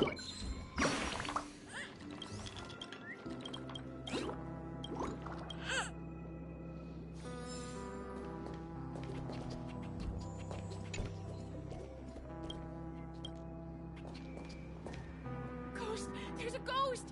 Don't come near me! Oh my. I'm human and so are you. Can you get a grip? Ah, there you are. I've been waiting for you two. Quickly, come help. I bumped into a member of the family on the way here. He was so scared and I just wanted to calm him down. But... Let me go! Let me go! I've only done good in my life. Why can't I rest in peace after death? well, this is how it turned out. Ha ha, you're a regular comedian. He thinks he's dead. Although, when I first fell in, I also thought the same. Dear guest, this is not the afterlife. This is Dreamflux Reef. That's right. Did you hear that? Repeat after me. Dreamflux Reef. You're talking to someone invisible. If I'm not dead, what am I? I shouldn't have pushed my luck and tried sleeping in my dreams.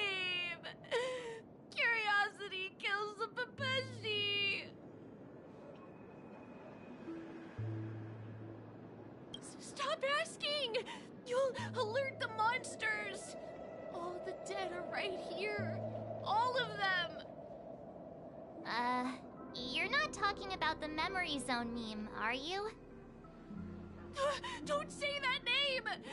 It's all your fault. They're coming!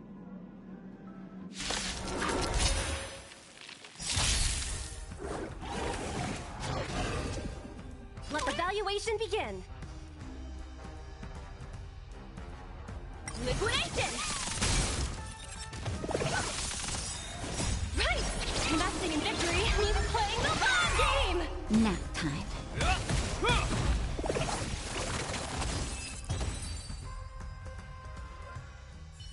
He passed out. His intense negative emotions attracted the nearby memory zone memes. I see. But why aren't the other people around here scared? Unlike in the Sweet Dream, people here don't see Memory Zone memes as dangerous monsters. And even if they pose a threat, people can easily escape by forcing a wake-up call. But we can't just leave this man here. Can we take him somewhere safe? We can ask Jessie for help. I've gotten to know many locals while waiting for you guys. Everyone here is living a self-sufficient life. I don't know how to describe it, but this place feels like the real dreamscape.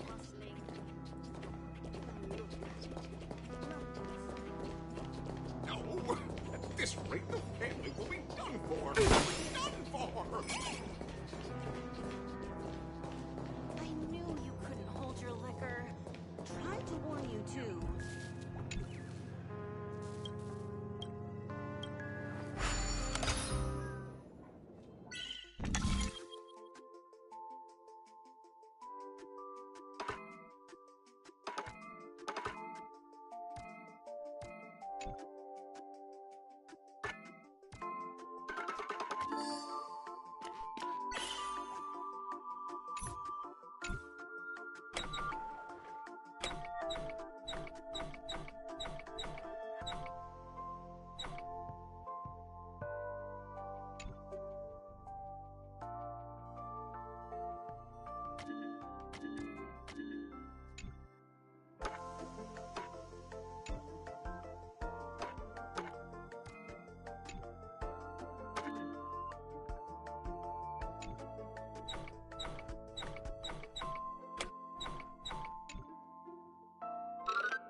Hard work pays off.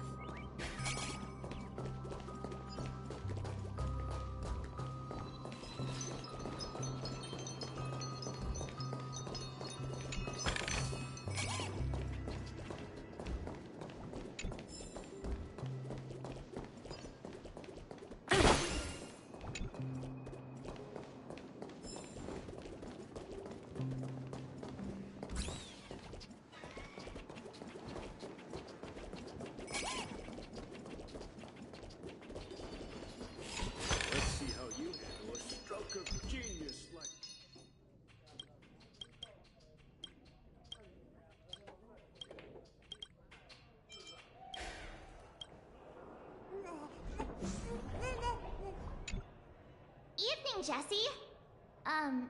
Is it evening? Welcome, Miss March. Who might these be? These two are my friends. As for the man lying on the ground, he's a scaredy cat who fainted from fright. I see. Another poor guy who accidentally ended up here. I'll take care of him. There have been a lot of new faces lately. Things must be tough in the beautiful dream. The few remaining havens of freedom in Asdana will soon face trouble. Do such things often happen here? Not really, but they're becoming more frequent now. Guess it's one of the signs of the Sweet Dreams collapse. This man has had quite the shock. Could you help me find a Halovian lady, March? Her songs can heal mental wounds. A Halovian lady? That must be Robin. She's also here in Dreamflux Reef. Huh? Robin? But I thought she... Oh, right. If Firefly is here safe and sound, then it means Robin must be okay too. Misha is about to take us to her to find out what happened. But before that, let's meet up with Himiko. You were with her earlier, right? We met some stowaways in the residential area. Most of them came from neighboring star systems. I heard that places like Dreamflux Reef are scattered throughout the memory zone of Asdana, like islands in the ocean. They existed before the family arrived. I also heard that when Dreamflux Reef took shape, it was the center of all dreamscapes in Penacony. If that's true, it's no wonder there are so many similarities between this place and the Sweet Dream. Himeko must be gathering information. Let's hurry up and get going.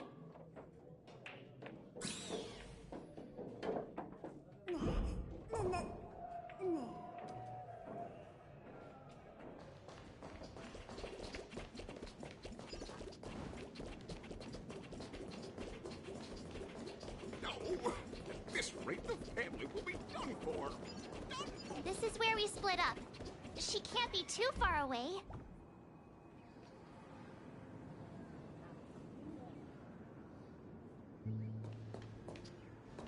So that's how it is. I never imagined we'd gather the remaining details here. To borrow Gallagher's catchphrase, what an unpredictable twist of fate. Himeko, here they are. Ah, perfect timing. Now that everyone's here, I'd like to introduce everyone to Micah, who's partly in charge of the Land of the Exiles. Micah, these are my companions.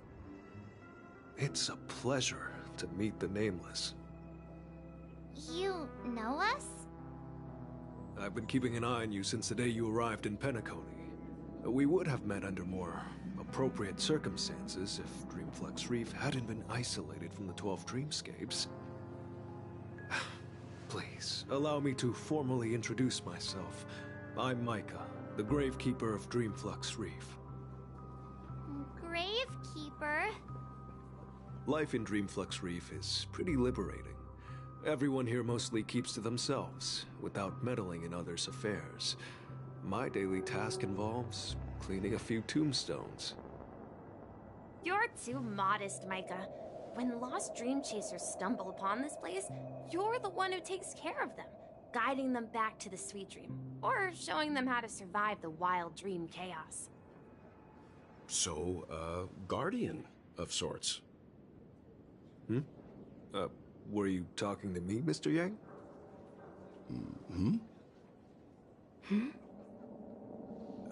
On that note, Mr. Mika, which tombstones are you referring to? We didn't come across any graveyard when we arrived. They're actually just symbolic stones. But since you're curious, Mr. Yang, I'll take you there. I have a feeling you might find something of interest there. But before that, you have an important guest joining you. An important guest? Who could it be? This way, please. The roads here in Dreamflux Reef are a bit run down, so watch your step.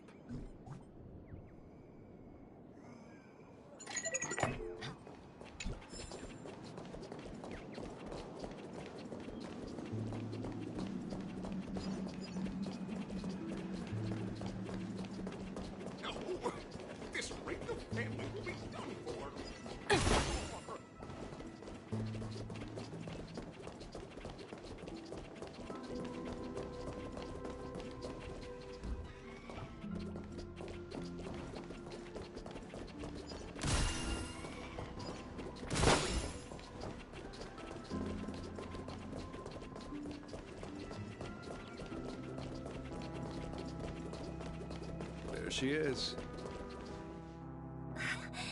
Everyone sang so wonderfully. It's not often that I tried this music style, but I've gained some valuable insights from it. Oh, I can't thank you enough, Robin. Well, these kids have made incredible progress in only a few days. It was nothing, Grace. I merely taught them how to sing. It was you who brought hope into their lives. Life must be quite difficult for them in reality, I imagine. That's right. Whenever it's time to say goodbye to these kids, they're reluctant to leave. But I've explored every corner of Dreamflux Reef, talked to everyone I met, and they all told me the same thing. This shattered dream is not worth clinging to. It seems you truly are a child of the Harmony. Emma and Andy are orphans I took under my wing. Carol there, with her blind eyes, used to work at a nutrition center in the outer ring of Penacony. And as for Gary, he's been living with autism since he was a child. They're not old enough to enter the sweet dream managed by the family. If we compare people to birds, these kids are like fledglings with impaired wings. But in this dream, well, they can fly freely. Even if they stumble along the way, well, they're still relying on their own strength. And me, an old lady with no legs. Well, without this dream, I couldn't even walk toward them. I'm glad that you found a new life here in Penacony. It's just... Don't worry, Robin. Dreams have their significance, but they aren't everything. Both the children and I understand this. No matter how long we fly through this dream, we will one day return to reality. But you know what? Emma and Gary aren't plagued by their insecurities anymore. No, and Carol is learning how to cope with her blindness. And Andy is livelier than ever. Well, even I've become more optimistic. You see, in dreams, we learn how to live. Once we return to reality, we learn how to survive. And should our feathers be damaged, then we share our wings with one another. There's no need to covet an illusory sky in dreams, because we have the right and the ability to fly towards a broader horizon.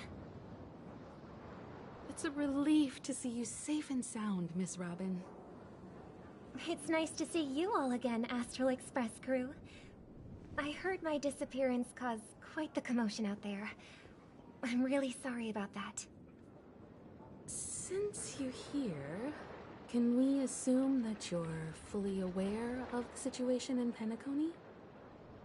Ever since I returned to Penacony, my voice started to change, until it gradually faded away. At first, I thought it was a temporary ailment, perhaps due to having been away too long. I thought maybe it just takes some time for my body to acclimate to the high concentration of Memoria and Asdana. But now it seems the root of the problem goes way beyond me. There are elements around me that don't align with the harmony. Losing my voice is just one of the signs of the Sweet Dreams collapse. The Sweet Dreams collapse. That memo keeper mentioned the same thing. So it's real. While I was away from Penacony, the boundaries of the 12 dreamscapes kept expanding outward. Whenever I mentioned the anomalies in the dream, all the family heads refused to talk about it. Only my brother was willing to respond. Later, I discovered the secret letters from the IPC ambassador, which further convinced me that there are hidden secrets beneath the surface of Penacony. So, following the clues in the Oak family's dossiers, I found my way here. The land of the exiles, concealed by the family under the guise of death. A dream within a dream, where Penacony's past is buried. Hearing you speak, it sounds as if your voice has made somewhat of a recovery.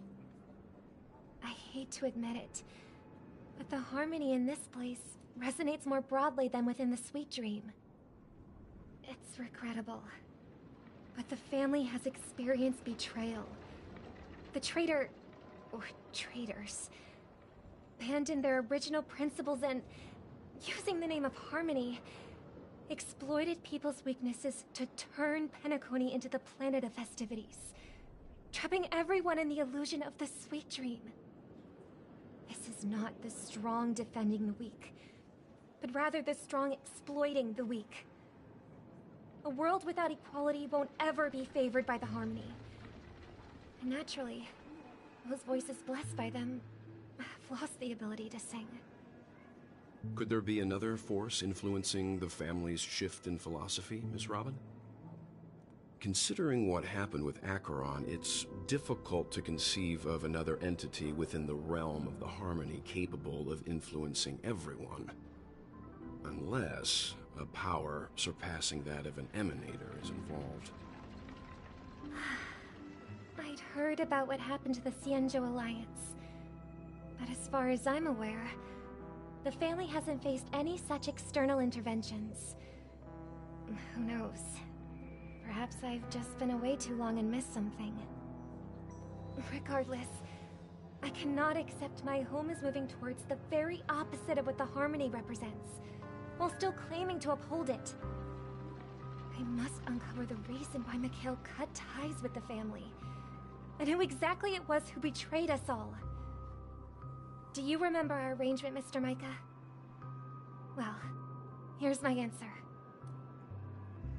I've decided to forgo my role, and never step foot on the Charmony Festival stage again.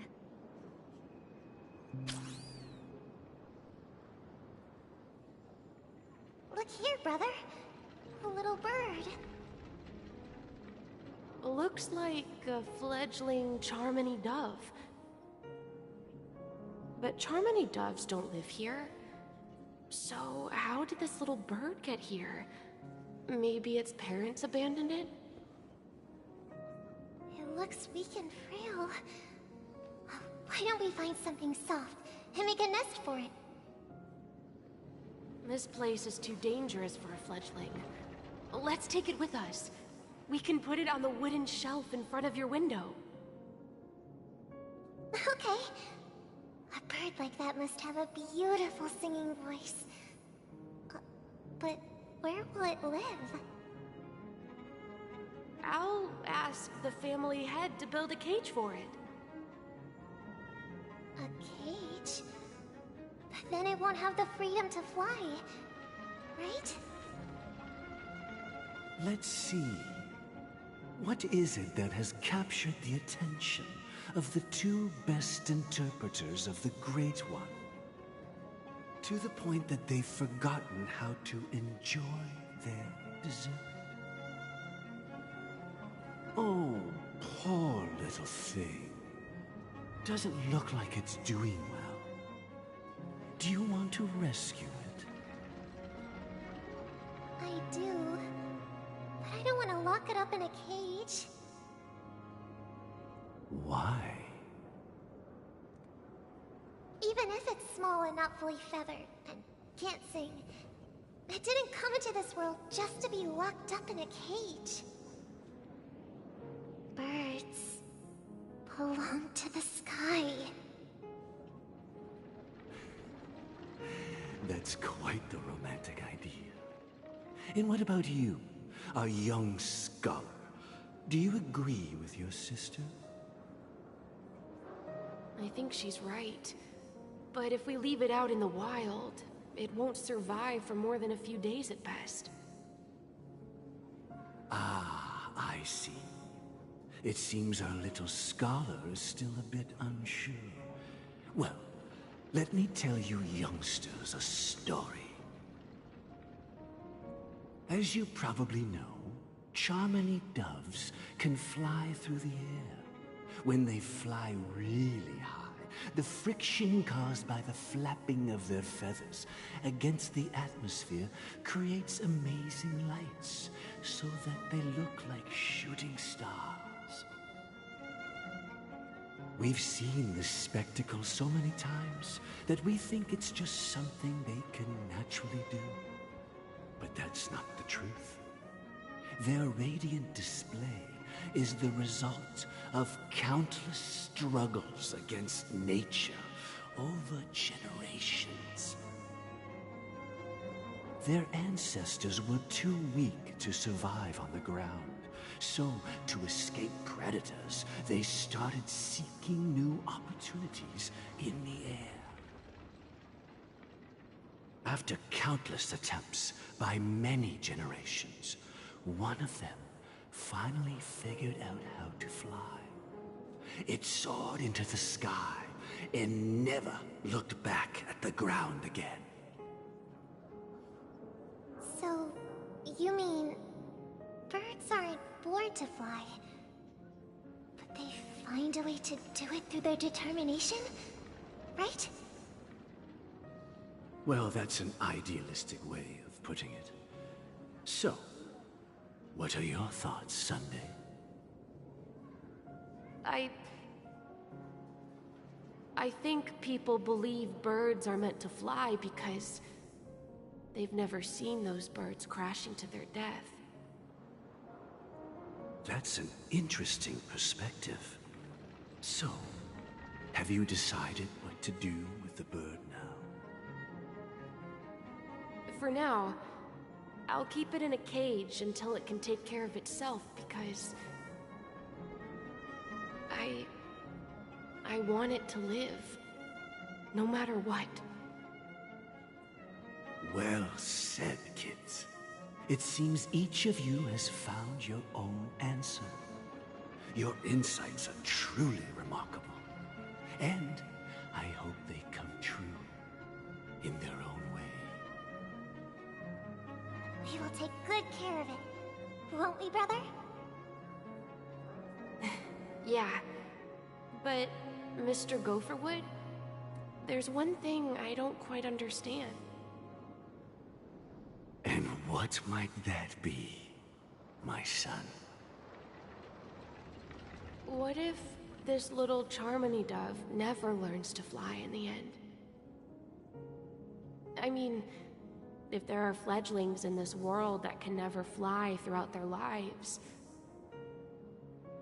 should we let them go back to the sky, only to see them crash to the ground and die? Talking in your sleep, Birdie? Time to wake up.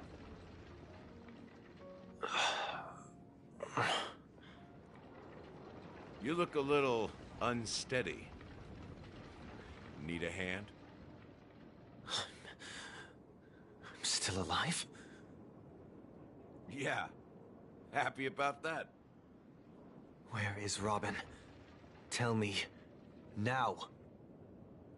I knew that was going to be the first thing you'd ask.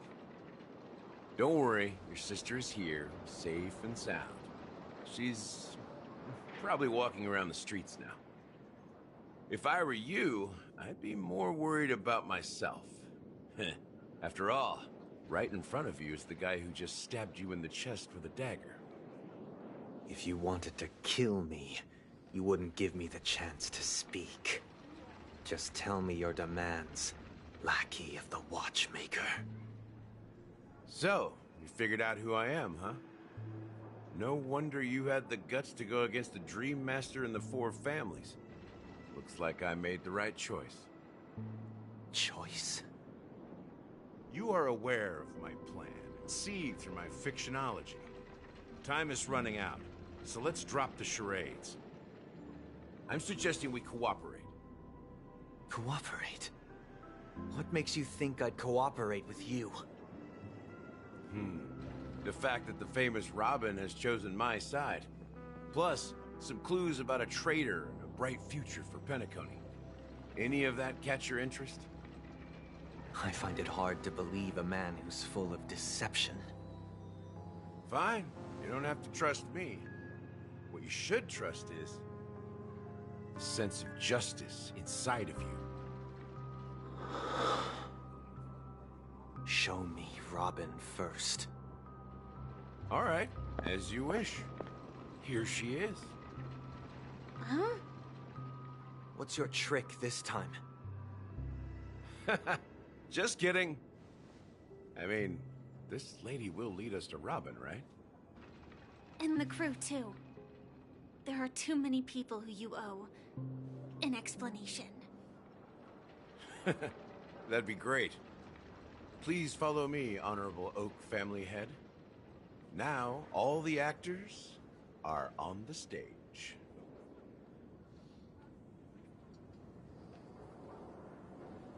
This is the monument I mentioned earlier. The names inscribed on it should be familiar to all of you. Rosalina and Tiernan. When Penacony was known as a frontier prison, it was the Trailblazers who connected it with the stars. They were the heroes who saved Asdana, and their names deserve to be immortalized. Not just on this small stone tablet, but in the annals of history for all of time. However, today, the planet of festivities is nothing but sweet dreams. That heavy piece of history is all a distant memory. Just like that prison. If their names are inscribed here, then that means... According to Micah, they died long ago. Rosalina was killed during the War of Independence. She ventured alone into the heart of the star system to investigate the flow of Memoria, but she never returned. Tiernan was a skilled gunslinger, strong and reliable. He led the people through countless battles, but he didn't live long enough to witness the arrival of true peace. In the decade following the war, Penacony faced challenges internal and external. To protect Asdana, Tiernan picked up the way of the Trailblazer again, and led the Letmoth family to explore beyond the system, only to be surrounded and wiped out by the swarm. Though I had expected as much, the tales of these heroes truly are sorrowful. True to the title of Trailblazer, they spent their lives venturing into the unknown. But what about this tablet? There are no names carved on it. When Dreamflux Reef was created, its owner was still alive. However, he insisted on erecting a monument for himself, saying that it will happen someday.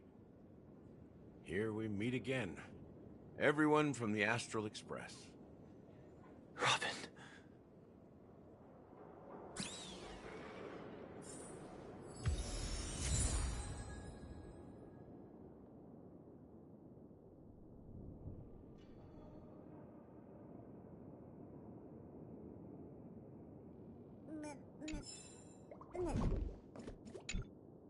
I promised to give the siblings some privacy, so let's talk about our business first. What do you say? That sounds sensible enough. Since you went through the trouble of gathering the family head, the crew, and the Stellaron hunters, I'm guessing you have something important to say, Mr. Gallagher? Oh? Is it that obvious? The look on your face is practically screaming, I'm the one behind all this. You're right, Mr. Yang. It is indeed time to come clean on everything. The siblings already know what they need to, and they've made their choice. But you, Nameless, arrived a bit late. So it's only fair that I answer your questions. Before we begin, let me reintroduce myself. I'm the founder of Dreamflux Reef, the deputy of the Watchmaker, and the one who sent out that invitation. As Gallagher, the history fictionologist, I humbly extend my greetings to you all. History fictionologist? So what, everything you told us was made up? Well, don't worry. Almost everything I shared was true. Well, except for the part about the family accepting me back. I double-checked with Micah, and everything he said about the family, the Watchmaker, and Mikhail is true. Thank you for your understanding. Now let's get down to business. I'm sure you're all wondering why I went through the trouble of setting up this battle for the legacy, inviting different factions and stirring up a ruckus all over Penacony. Well, it all boils down to something very familiar to all of you. The Stellaron. The Stellaron? But how is that possible? Penacony is a free-flowing interstellar hub. There are no signs of contamination whatsoever. You're totally correct. So, care to take a guess at what that means? I wish that were the truth. But if that were the case, I wouldn't have invited all of you. The sweet dream doesn't come out of thin air. If you think of the memory zone as the sea, creating the land of the dreams is like filling that wild ocean with earth to make an island. To achieve this feat, without the help of an emanator of remembrance or enigmata, the only way is to use a Stellaron. And that's not something you can achieve with a simple wish. It requires vast quantities of knowledge, time, and manpower. I'm sure you get what I'm hinting at. In Azdana, the planet of festivities itself is a Stellaron disaster. The planet of festivities itself is a Stellaron disaster? It all started a long time ago, back when the Watchmaker and his crew liberated the frontier prison. They faced countless challenges as they began building Penacony from the ground up. That's when the idea of using the Stellaron came into play. The Stellaron first entered the Azdana system during the war. The Nameless warned everyone against the folly of attempting to tamper with such a power, and most heeded their words. But there are always people in the shadows with ulterior motives. The turning point came after Tiernan's death. With two of the Nameless gone, the Watchmaker had to go to the front lines. It was at that moment his rivals saw an opportunity. By the time a representative from the Montour Systems family arrived at the Watchmaker's call, the Stellaron had already been activated and was seeping into the primordial synesthesia dreamscape. And I suppose the family happened to possess the knowledge to seal the Stellaron? Not just that. They knew far more about the Stellaron than the average person. They helped Mikhail swiftly quell the civil unrest and played a part in building Penacony under the disguise of the Harmony. Those three eras were known as the Age of Dreaming. The Watchmaker, who had been left in the dark, sent out invitations across the universe, spreading the hype around the land of the dreams. Then, how did they turn against each other? Remember the island in the ocean metaphor? The truth is, the Stellaron was never truly sealed. It existed in a different form within the dreamscape. Think about this. What would it cost to create and maintain such a lavish dreamland? It's people's lives. The opulent dream is built upon the decay of spirits, with a toxic elixir called pleasure flowing through the dreamscape. It tempts people to indulge in the dreamscape, and gradually their minds succumb, becoming nourishment for the sweet dream. Confusion, laziness, and cowardice, weaknesses that plague humanity, were magnified and nourished by the family. Penacony became a new kind of prison, even more impenetrable than the previous one. Sadly, we realized this far too late. By then, the family had a firm grip on Penacony, swiftly quelling any opposition that arose. At my wit's end, I had to use the power of the Enigmata, and sought refuge in this chaotic memory zone. Over the years, I fabricated a meme within this dream for our use. Dormancy. That's its real name. We exploited a loophole. You see, regular people can't fall asleep again while they are inside the dreamscape. So this is the true meaning of the impossible. You sent out invitations in the Watchmaker's name to find forces capable of resolving the Stellaron disaster and draw them into Penacony to uncover the truth. It's not just that. Above all, I wanted to see what happens when the major factions engage in a struggle for the legacy. Since this is the Watchmaker's first announcement in decades, the traitor within the family is bound to reveal themselves. So, the legacy is just a facade. If you want to consider the Stellaron as the legacy, I'm totally fine with that. If that's the case, where is the Stellaron now? That's a question for Mr. Wings. The Stellaron is still under the family's control, and as the head of the Oak family, I'm sure he holds all the answers.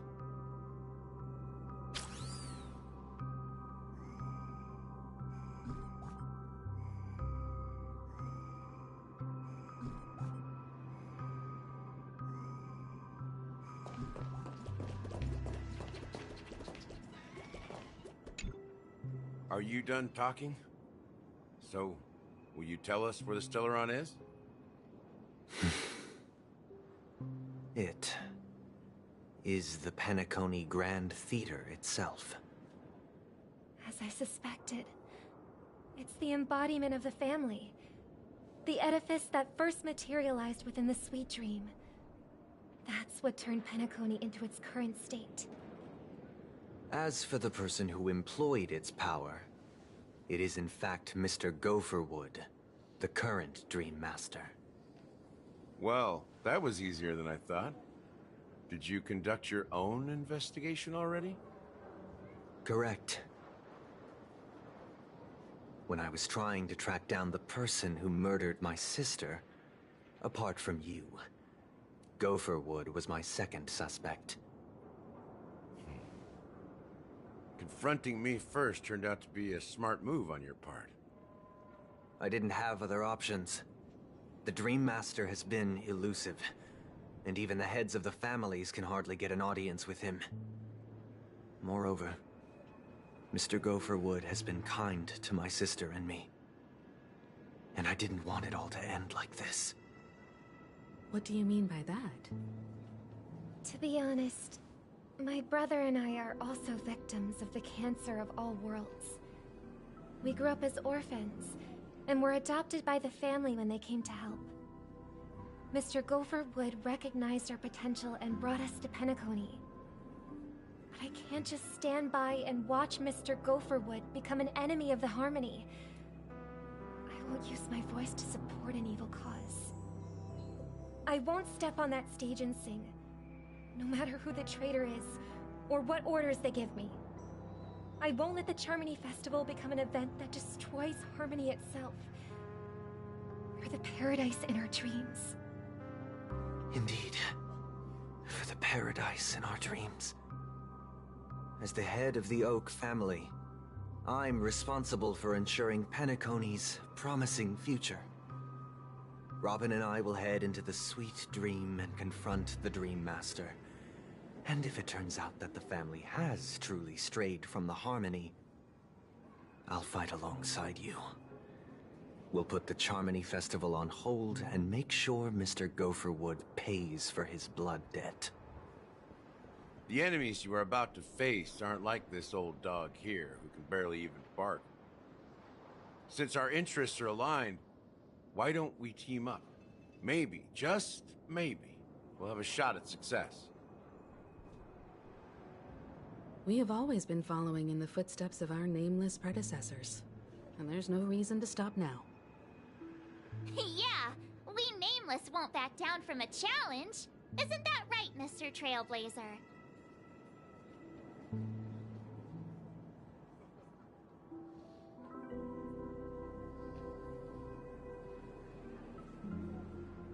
That line actually makes me a bit nervous.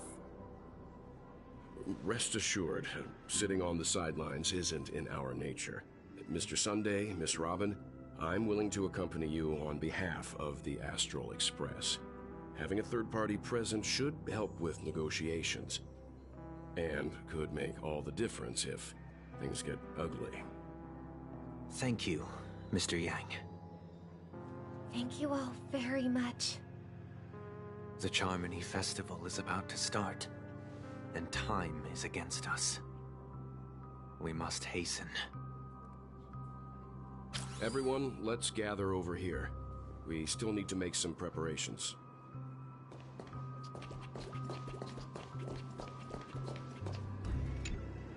I may have been quick to step up to the plate, but confronting the Dream Master could be a very dangerous affair. Huh? Even you're saying that, Mr. Yang? How powerful is that Dream Master? He's the leader of the families of Penacony, and he has the entire power of the Harmony behind him, not to mention the Stellaron in his possession. We must proceed with great caution. Maybe you can just stay behind this time, Mr. Yang? No, that won't do.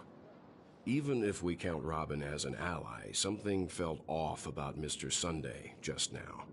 Although, I can't quite put my finger on it. I have to make sure he won't turn against us when things start to get dicey. You're still carrying the keepsake the IPC envoy gave you, right? May I borrow it for a moment?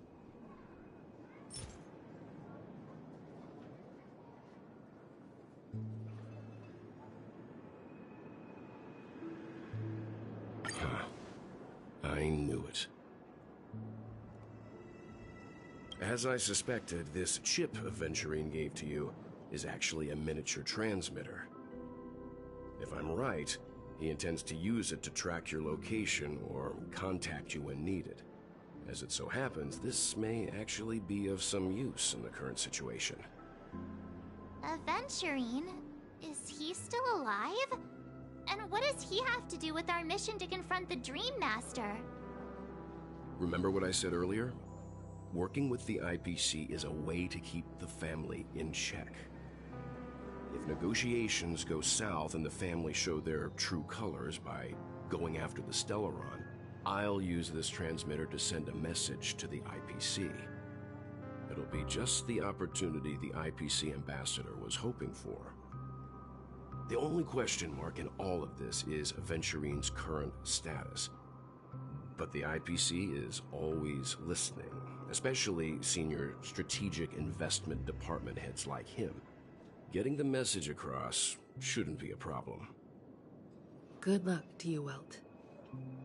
Well, you take care too. If anything goes wrong, don't worry about me. Just make sure to seal the Stellaron. Spoken like a true hero. Even if the Dream Master is innocent, the family's corruption runs deep. I won't make the same mistake Mikhail did. Let's wish him the best of luck. Don't you have something else to tell us, Gallagher? Why would you say so? Before we departed, the conductor asked us to inquire about the three nameless in Penacony. We've already collected intel about Razalina and Tiernan, so the only one left is legwork. If I'm not mistaken, we've already met him somewhere, haven't we? It's not enough to say meet, but the answer is pretty obvious. After all, I've hinted at it in quite an evident way. I've been watching over you ever since I received the reply from the Astral Express. And I've seen the great effort you all put into linking different realms together across the cosmos. And now, after getting this far all in one piece, you have truly proven yourselves. Miss Himiko, were you the one who repaired the Express and got it sailing through the cosmos again? Yes. And you two, young Nameless, you have very interesting life stories and extraordinary skills. I don't know much about my life story, but I do have extraordinary skills. You're full of energy. Please send my regards to the conductor, Pom Pom. Please let them know that their friend has fond memories of his time aboard the Express, which he reminisces on every time he has a good drink. As for the last Nameless, he embarked, disembarked, and embarked again, traveling in a great circle, ending up back where he started. On his deathbed, He told me to find the Astral Express and deliver an invitation to the future Nameless. He left behind a special gift, a true legacy. Something that belongs only to the successors of the Trailblaze. Come with me. Now is the time to reveal it.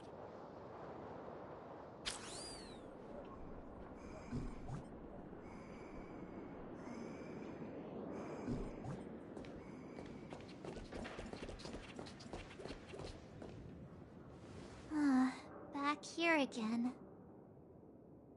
Sometimes I feel like you're still alive, old friend. Like you've still got so much to say and do. I've kept my promise, brought the future Trailblazers you've waited so long for. I don't know why you were so obsessed with that train, but I remember your last words. Don't let us down, old man.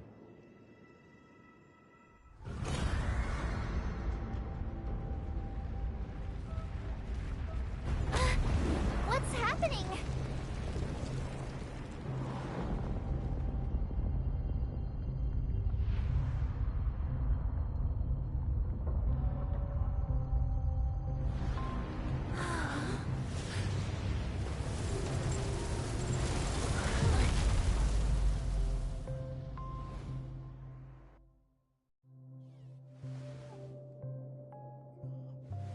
Go ahead. His resting place lies in the garden up ahead. The first and last Nameless of Penacony. Mikhail Char Legward, the Watchmaker.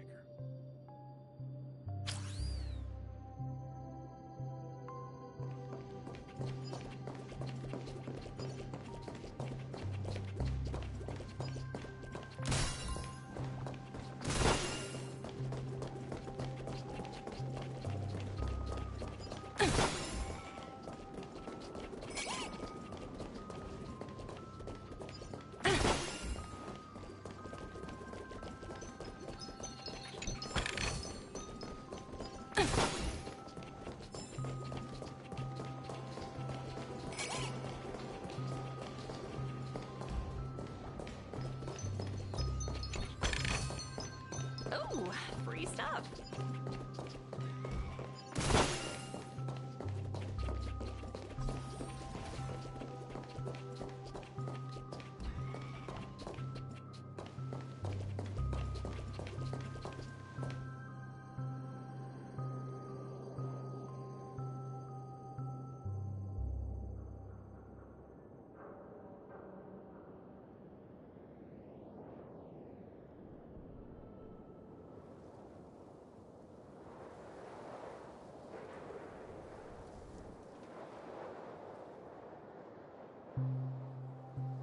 Sure enough, the Watchmaker is the third Nameless. Even I could guess that one. The legacy he left behind was a dream bubble. I believe inside that bubble, there's something that holds meaning only for the Nameless. After all, when I checked its contents, I found nothing inside. Maybe some Trailblaze runes? Even more enigmatic than me. Well, let's have a look.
Wait, what's going on?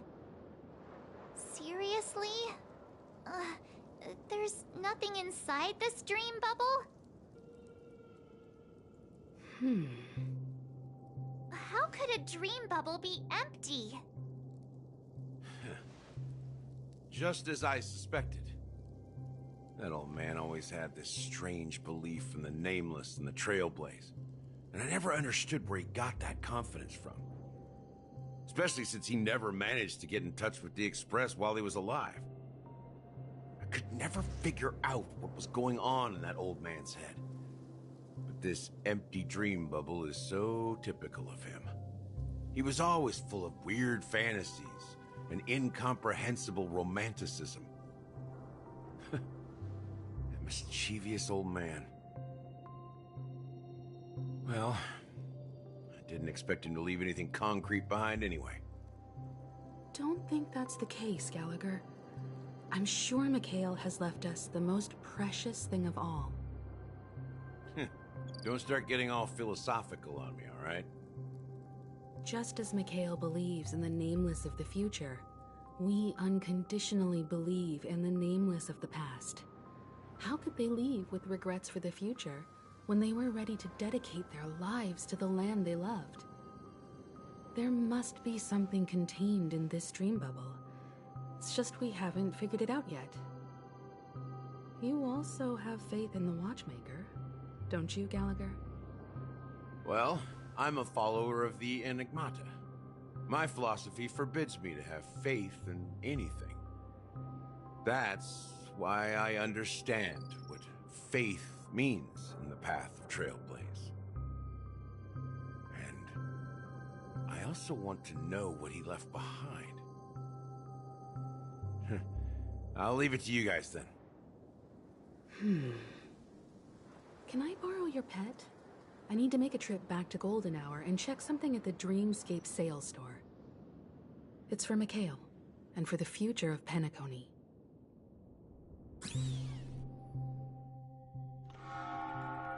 Welcome to the Reverie Hotel. How may I help you? Greetings. We're the Nameless from the Astral Express, and we'd like to check in. The Astral Express? But I thought... Yes, my companion's already checked in. My name is Dan Hung, and I believe my personal information is recorded in your system. I see, but your companion said you wouldn't be coming due to a change of plans. Now the plans have changed again. And you are... Me? I'm Pom Pom, a new Nameless who's also with the Astral Express. He's my fellow Trailblazer. We responded to the family's invitation before he boarded the Express, so he wasn't registered in your system. Is it possible to accommodate him as well? Oh, I see. Another one of the Nameless had a similar situation. Seems like a lot of people are joining the Trailblaze these days. Since there's a precedent, it shouldn't be a problem. Just give me a second to contact your companions. I'm sorry, dear guests, but it seems I'm unable to reach the other members of the Astral Express. What do you mean by unable to reach them? My apologies. This is the first time I've encountered a situation like this. However, the system indicates that those guests are still in the dreamscape. How about this? Give me their room number, and we'll go check on them ourselves. I'm afraid that's not possible. I need to verify both of your identities before I can share any guest information. How about you just wake up someone? Let's say, Welt? I'm sorry, but there are strict rules regarding forced awakening. It cannot be done without the proper clearance. So nothing works, huh? What's your solution then? Are you saying we sleep here? At the reception? Please be patient. We need to contact your companions in order to confirm your identities. And now it seems you need to confirm our identities before you can contact our companions. It seems so. Fudge! Look, nothing personal, but if you can't handle this, go find someone else who can, okay? Please calm down, dear guests. I do recall that Mr. Sunday, the Oak family head, personally handled this issue earlier. Oh, please wait a moment while I contact him. I don't think she's trying to give us a hard time. She really just doesn't know what to do. I have a bad feeling about this. You tried to contact them on the Express earlier, but they didn't respond. Something doesn't seem right. I need to leave for a moment. You can stay here with the receptionist. Sure thing. Just don't keep me waiting forever. Don Hung seems pretty worried about his companions. I should give him some space. Stressing out about it won't help anything.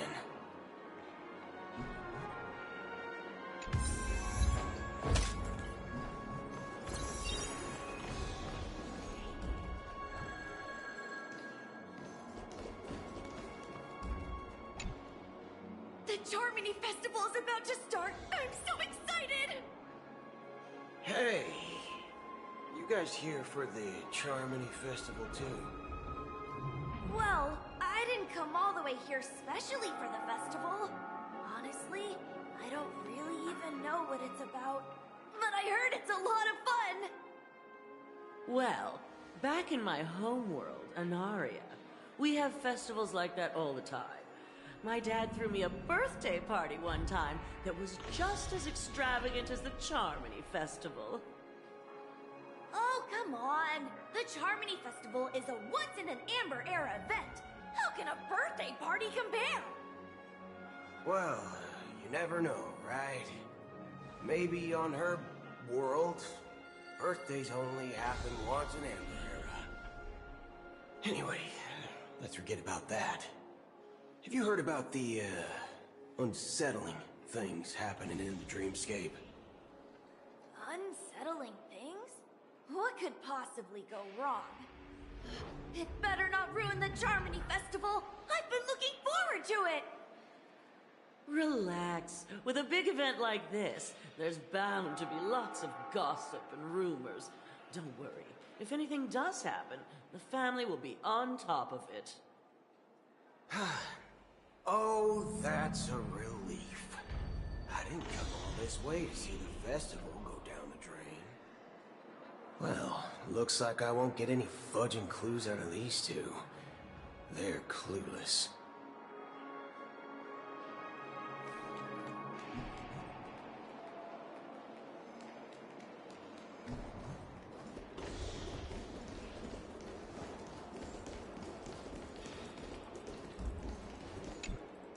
Greetings. I'm Cody of the Bloodhound family, head of security for the hotel. How may I assist you? Hello. So, there's something I wanted to ask about. I've been hearing some unsettling rumors about certain incidents that might affect the Charmony Festival. Do you think there's anything to be worried about?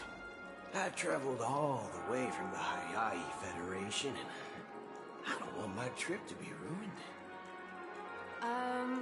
What do you mean? Wait, you haven't heard?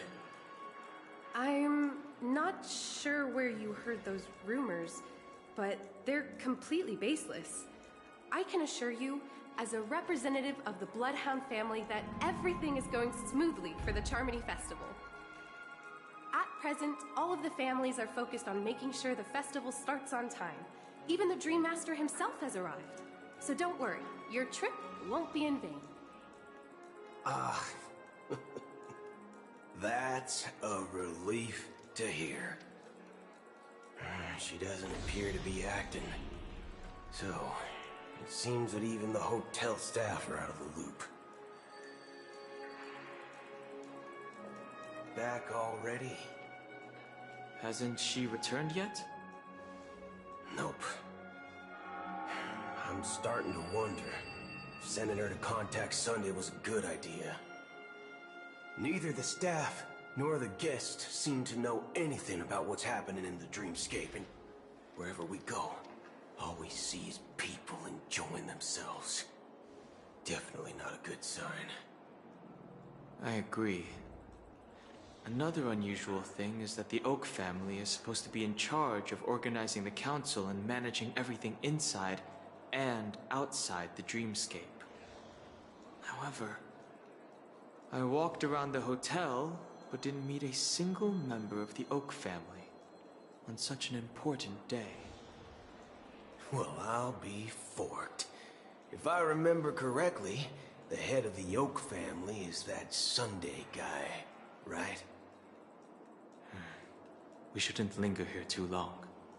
Let's go back to the Express for now. Not so fast. Have you ever robbed VIPC, bro? If you run away now, everyone will be chasing after you. Are you suggesting we sit here and do nothing? I wouldn't say do nothing, but let's stay put for now. Even if the family has ulterior motives, they couldn't have anticipated us showing up here. We're the surprise factor for them. They don't want to attract unwanted attention from certain outsiders, so they won't do anything reckless. See? The IPC lackeys are keeping a close eye on this hotel. If I were a family member, I'd find an official excuse and keep the surprise factors here. If we just wait here, that would be like walking into their trap. Of course, we don't need to walk into their trap. I gave a backup plan to the memo keeper. If it turns out we won't be allowed to enter the dreamscape, she'll order a drink for me in the VIP lounge at the hotel. In reality, a secret signal. That's right. Oh, a concrete object can indeed help the memo keeper establish a connection with you. But Boothill, if you have more backup plans in the future, I hope you'll let me know in advance. I'm sorry, but it's one of my quirks. I have too many unreliable friends. And if I reveal that I have backup plans, things can go awry. And that would leave all backup plans completely useless. How do we get into the VIP lounge? This is where my street smarts come into play.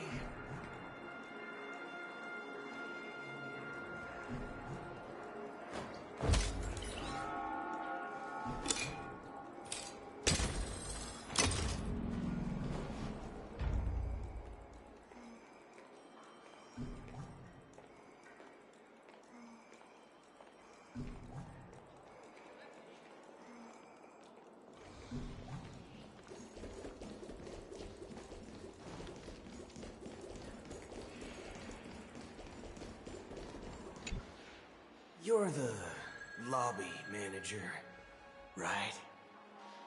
Yes, I am. How may I assist you? We're the Nameless from the Astral Express. We wanted to check in, but there's something wrong with your system. The lady at the front desk said she would contact the manager, but now she's nowhere to be found. Now, we've been waiting here forever, without any food or water. What the fork, man? Is this how the family treats its guests? Is this your idea of street smarts? Starting an altercation? It's called standing up for your rights. I apologize for the inconvenience. Please wait while we try to contact Mr. Sunday. I'll arrange 2 premium seats in the VIP lounge so you can rest there while you wait. See? Just like that. Just Don't call yourself nameless next time. Wow, this bar's something else. Certainly worthy of the planet of festivities.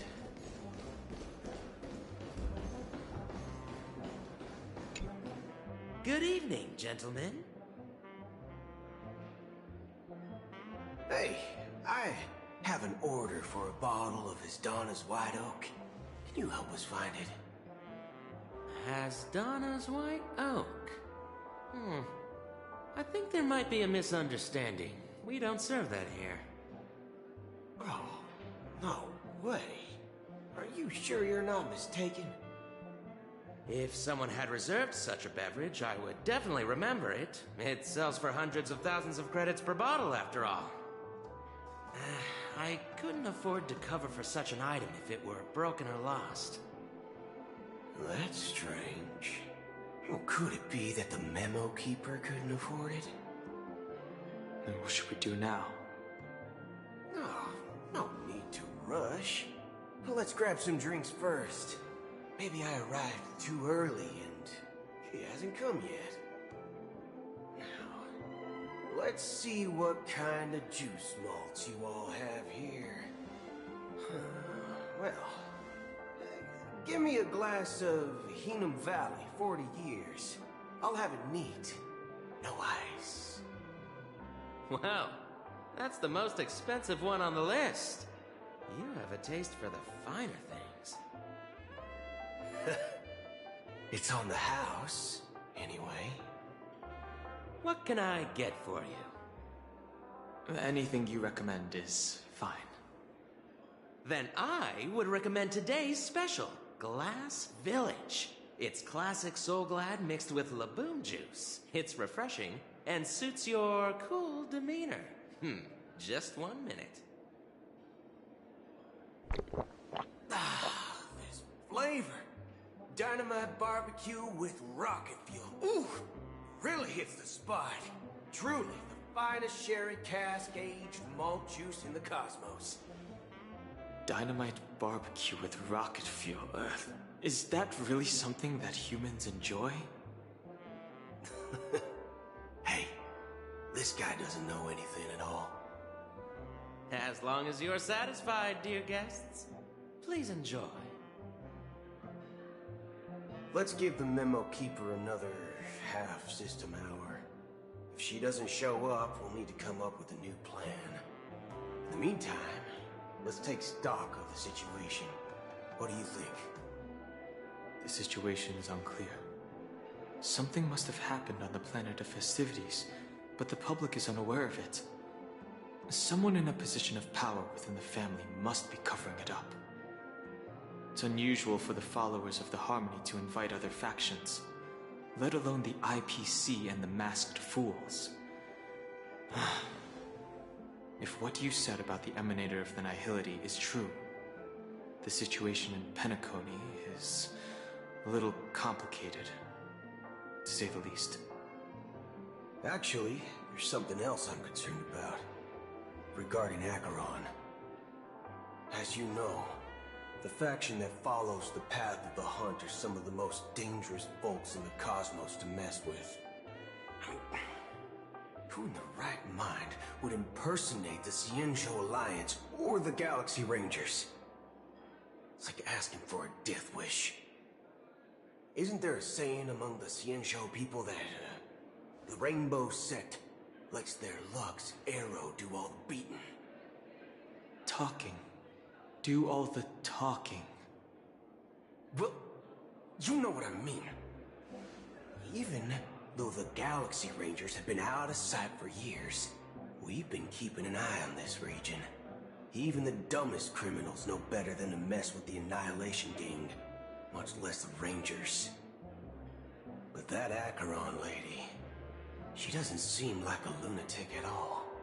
On the contrary, she's highly logical and organized. She knows exactly when to hold back and when to strike without mercy. And you believe that someone like her would have an ulterior motive for impersonating a Galaxy Ranger? I'm not entirely sure. but I do have my suspicions. Maybe she knows a Galaxy Ranger, or perhaps she's trying to lure us out for some reason, which I can't figure out. Anyway, what worries me more are the anomalies within the family. They've summoned followers from various paths for the festival. No matter how generous the family might be, this move seems highly unusual. Unless the invitations weren't sent by them.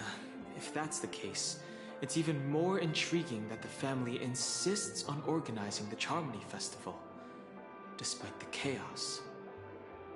Maybe it's Shipei the Harmony pulling the strings.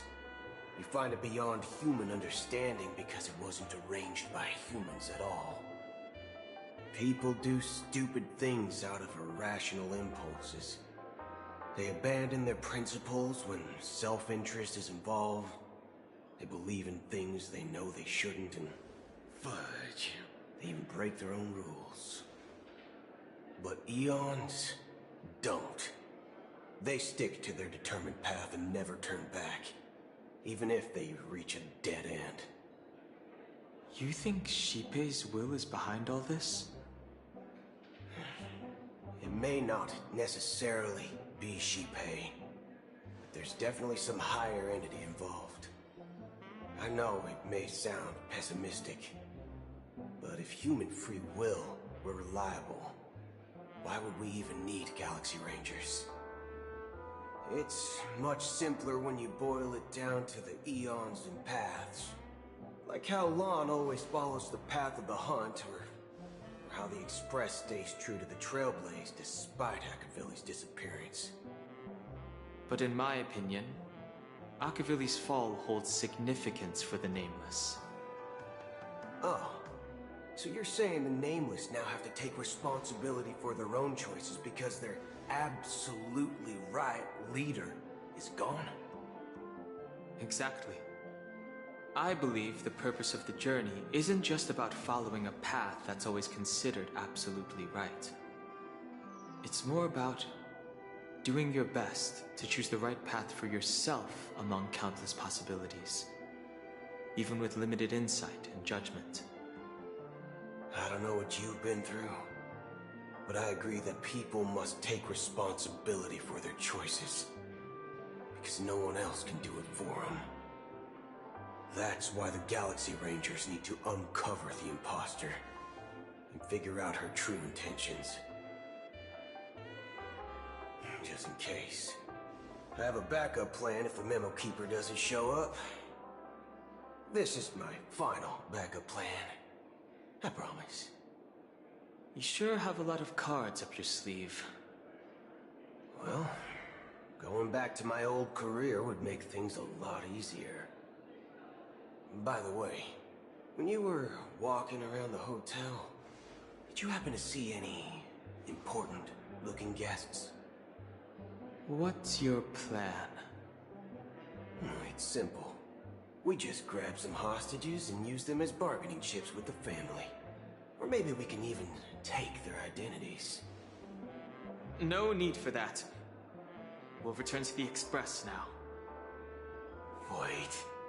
Are you getting scared? Draw your weapon. Let's make a big scene. Are you leaving, esteemed guests? Would you like to cancel that Asdana's White Oak you just ordered? Huh? Asdana's White Oak? But didn't you just say... Ha ha. Looks like you are a bit intoxicated, esteemed guests. You ordered a bottle of Asdana's White Oak just a moment ago. Looks like your Memo Keeper friend has finally arrived. Oh, right. Sorry, my memory's not the best. You know, too many modifications and all. Anyway, let me check. Well, fork me. It says Donna's White Oak, all right. And there's a note. I'll be waiting for you on the Astral Express. No mistake. That's her message to you. She knew the hotel wasn't safe, so she suggested we find another place. Well, looks like we took a detour, but now it's back to the Astral Express. So, what are we waiting for? Let's go.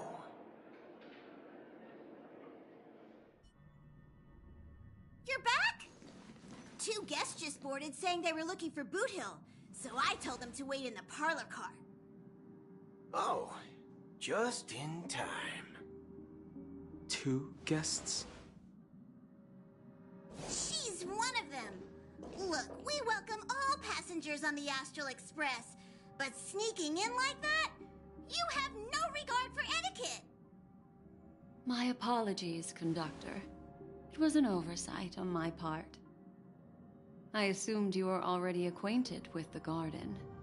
Given the chaotic situation in Penacony, the Nameless are the only ones we can truly trust right now. You are the memo keeper.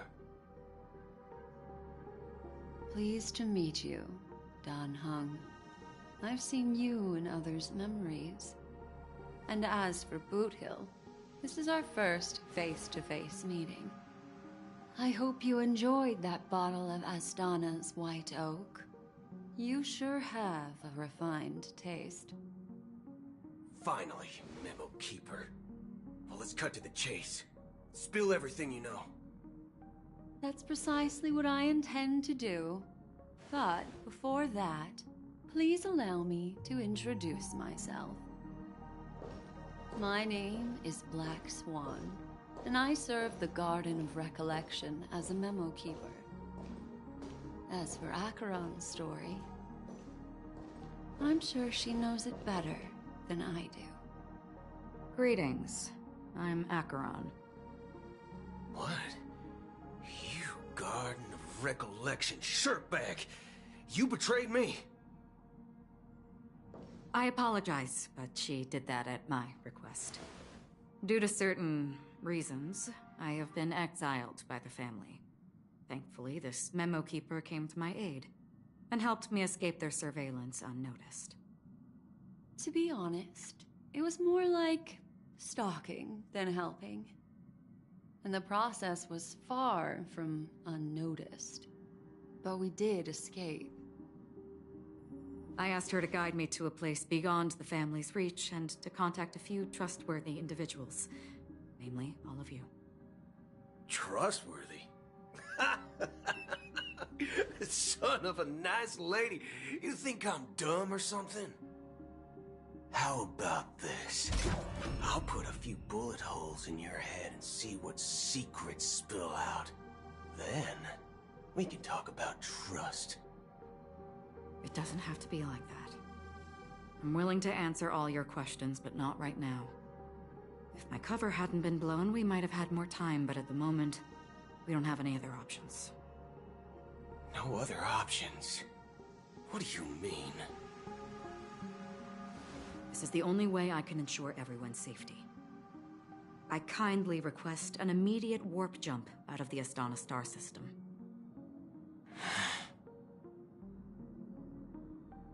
This passenger is requesting...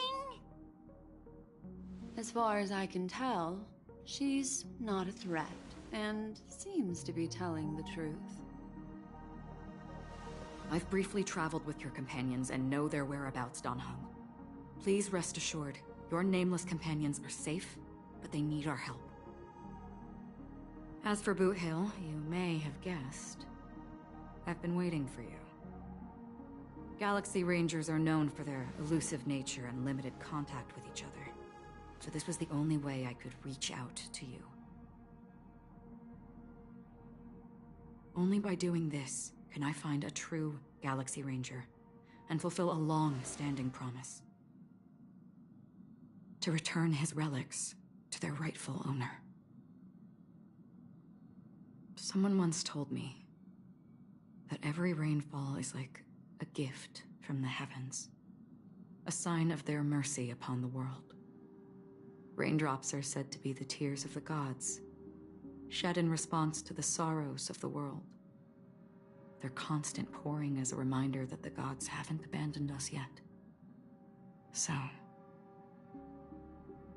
How long has this reign been going on for? I used to believe, just like you, that it would eventually stop. Years and decades passed. And in the end, such hope faded away before the rain did. Looks like the god you mentioned doesn't exist after all.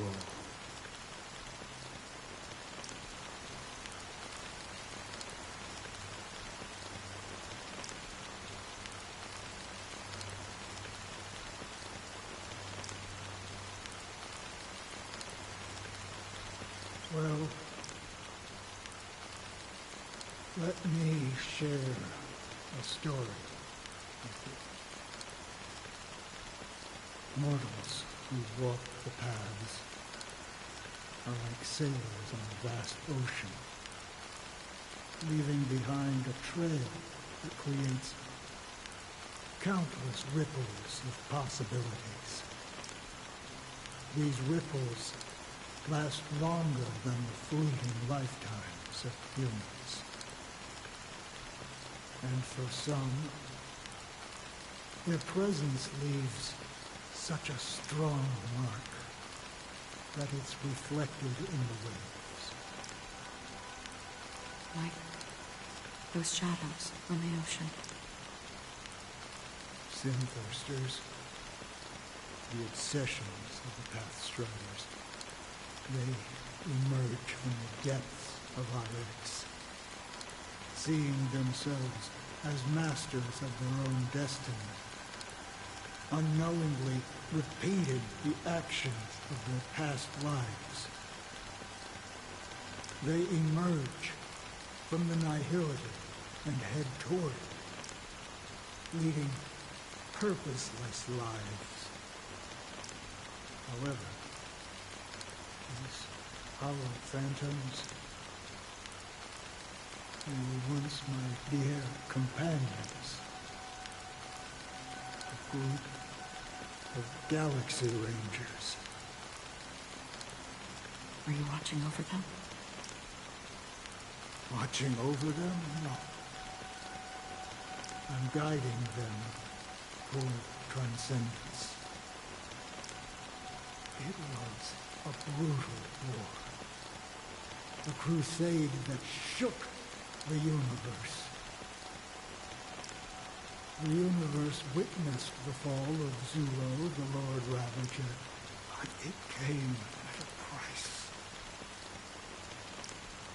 A price so hefty that only those who were there still remember. The unwavering determination of the Hunt followers persists even in death. So someone must guide these lost souls to their life beyond.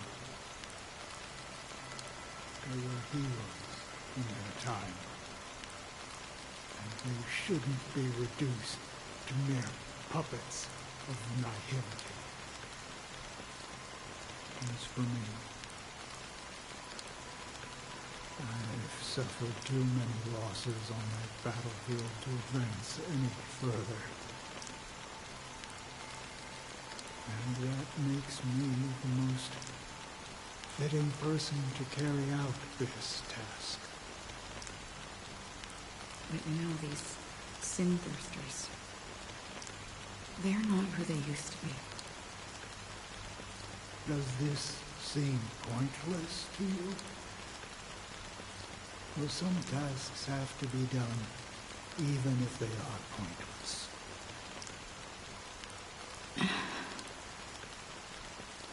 I can help you. For what?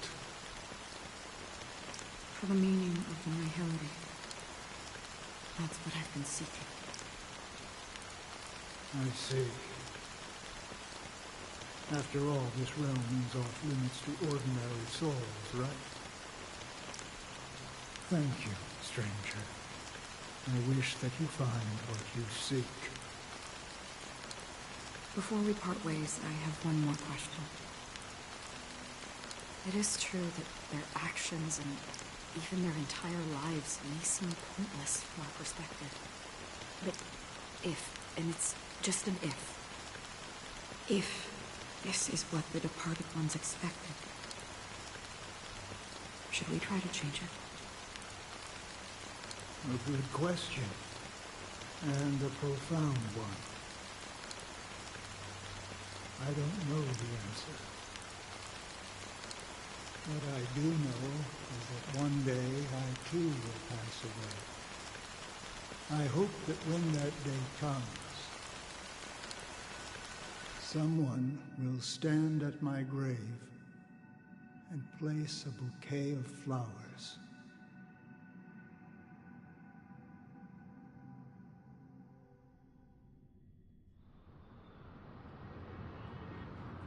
When I appeared as a child, my speech, mindset, and soul reflected immaturity and innocence. As I grew into adulthood, I left behind my childlike side.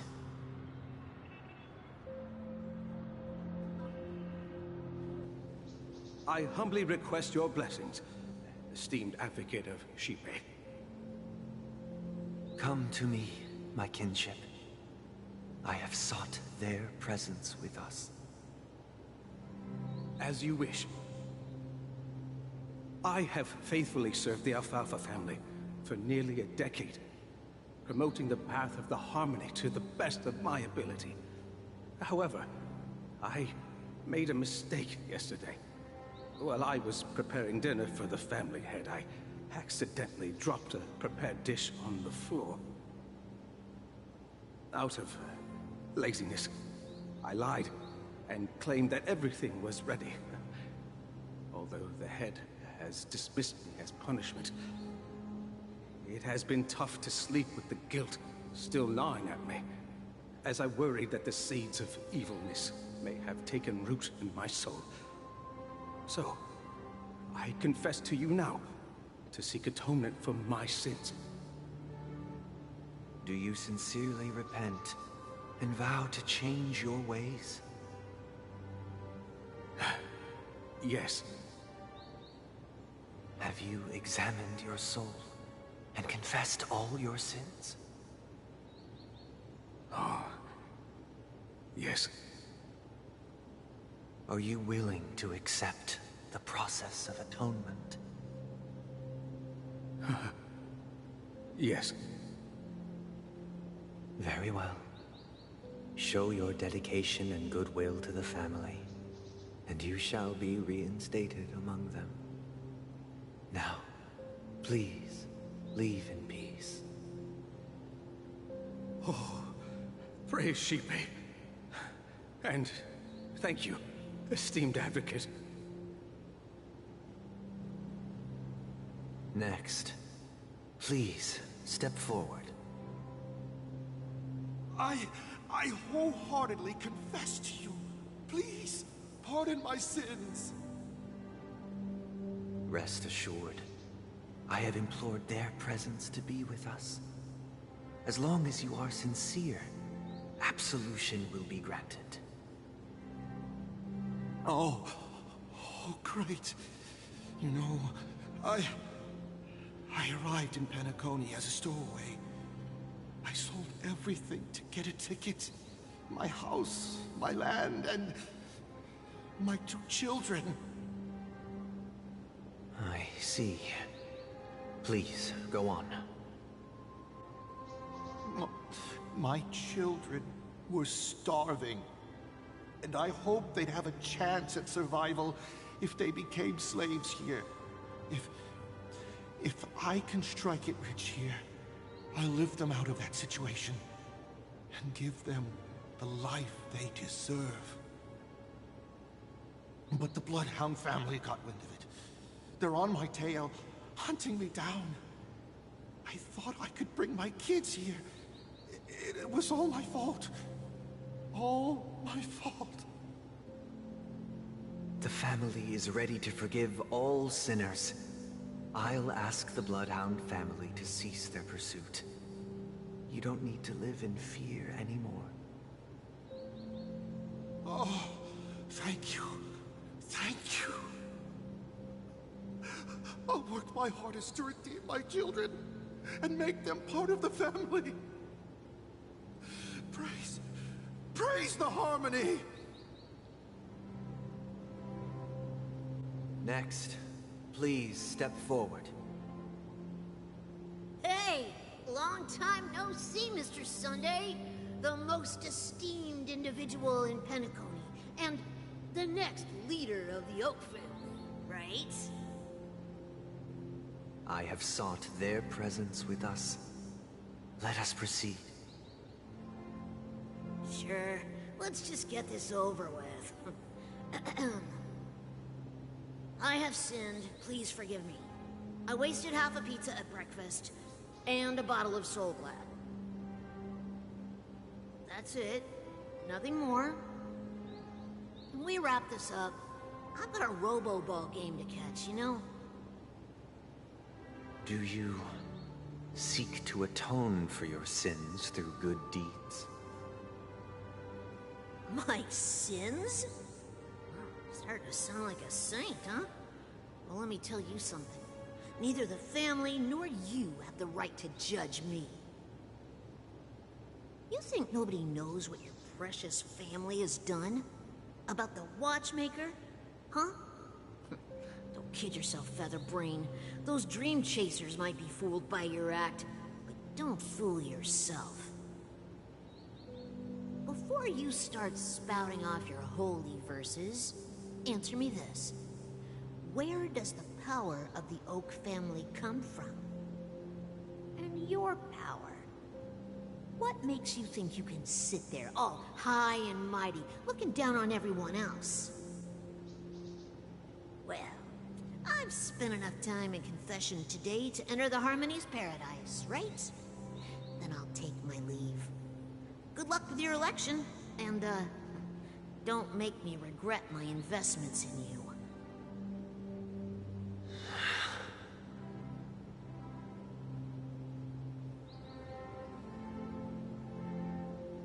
Oh, revered triple-faced soul, hear my doubts.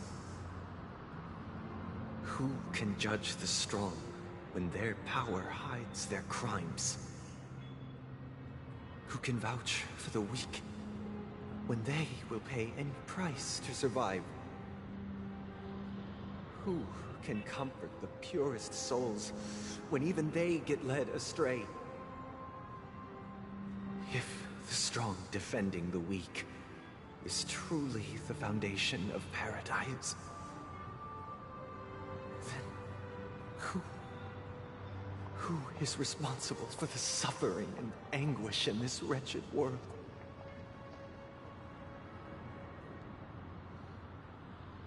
Brother? Brother? Brother, are you all right? I'm fine. I've been working long hours, and I just made a trip to Dreamflux Reef and back. So, I'm a bit out of sorts. But it'll all be over before we know it.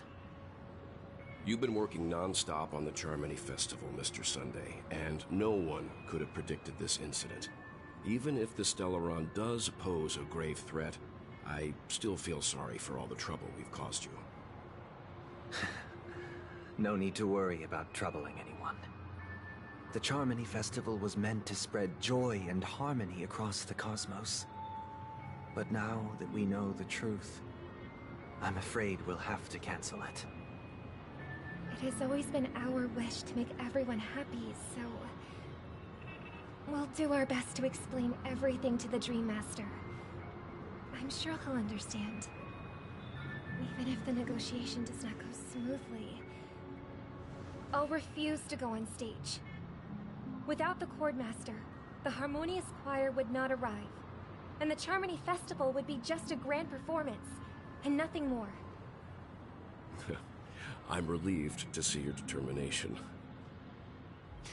You know, since arriving in Penacony, we haven't had any contact with this Dream Master himself. I'd heard of the heads of the 5 major lineages, but the Dream Master is a mystery to me. The Dream Master rarely grants an audience, even for us. But, given the urgency of the situation, he's agreed to meet us in person. Perhaps you'll be the first guest to meet the Dream Master in years, Mr. Yang. Let's hope we can reach a consensus that satisfies everyone. Indeed. Let us hope so. It's about time. We'll have to get ready for the meeting. I apologize for any inconvenience caused by the urgency. Don't worry. I'll be waiting here. It's Mr. Sunday! Hey, come over here! Mr. Sunday. Hey there! Okay, see the moon in the sky? It's about the size of the cap on my Soul Glad bottle. If I just reached out my hand, I could grab the moon, couldn't I? The moon? You mean the Grand Theater? Yeah. Look at me. I've been away from home for too long. I must be missing that moon. But it's no big deal. The Grand Theater here looks much better than the moon back home. It's just magnificent. They told me not to sell everything I had just to come to Penacony. How short-sighted. Selling everything you had? Why would you go to such lengths? Why? Can't you see? Life back home is miserable. It's not really living at all. It's better to be here at Penacony. No pain, no worries about tomorrow, just sweet dreams. You can do whatever you want. That's what I call living. Yeah, now this is the life. Is this truly living? Huh? What did you say, young lady? I didn't quite catch that. Oh, it's nothing, sir. You see, the traffic on Glock's Avenue can be dangerous. How about I ask a Bloodhound family member to escort you to Ideen Park over there, so you can continue enjoying your sweet dream? Oh, yeah, that's a great idea. Wow, no wonder you were the leader of this sweet dream. You're totally a lifesaver. See you around, Mr. Sunday, and it was nice chatting with you.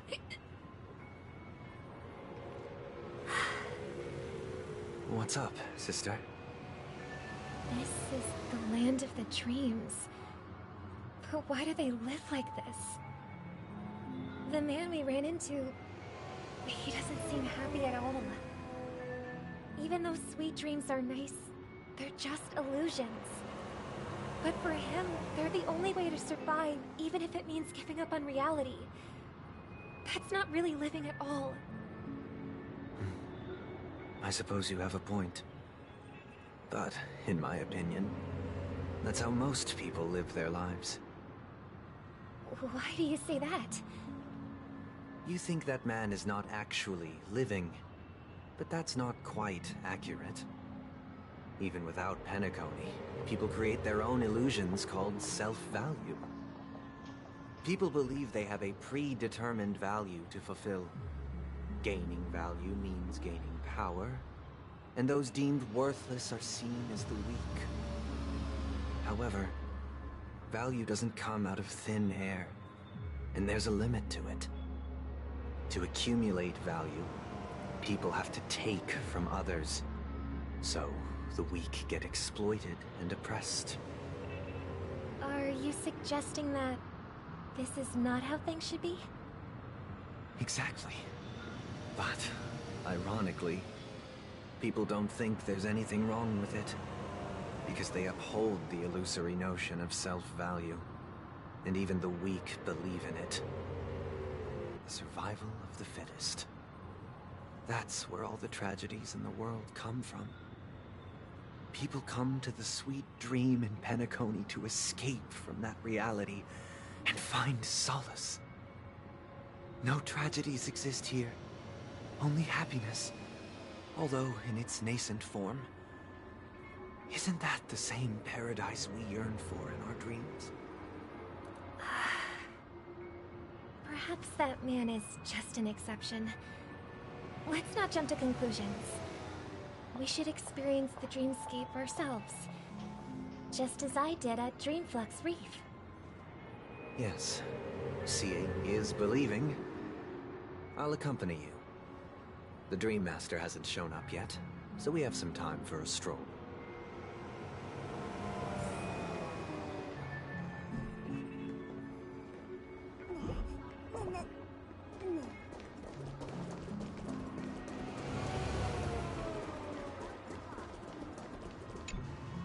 Glad to meet you again, Robin. How are the preparations for the Charmony Festival coming along? We're all so excited about it. It's going smoothly. Thanks for making the trip to join the festival. You're too kind, Robin. It's a pleasure to have guests from all over the universe celebrating day and night. I can't stand being lonely or bored, so this jubilant dreamscape is perfect for me. But if this went on forever, would it get boring too? Nah, not at all. Who would get tired of having so much fun? Every day, you get to wear fancy clothes, explore all sorts of dream bubbles, indulge in delicious food without gaining weight, and you never get old or sick. As long as you can afford a room, this place is the ultimate paradise. But you know that only a few things can be brought back from the dreamscape to reality, right? That's exactly why I don't plan on bringing anything back. Just enjoying the dream itself is good enough for me. I mean, I'm not one of those long-living species. I only have around 60 or 70 years in this lifetime, and there's so much to worry about. Being happy here is pure bliss. Only in this sweet dream can I truly feel like I'm in control of my life and fate. Who would want to go back to reality after experiencing this bliss? I see. I genuinely wish you all the happiness in the world. And I wish you a fantastic performance, Robin! I'm off to the Blue Hour for the ball. See you later.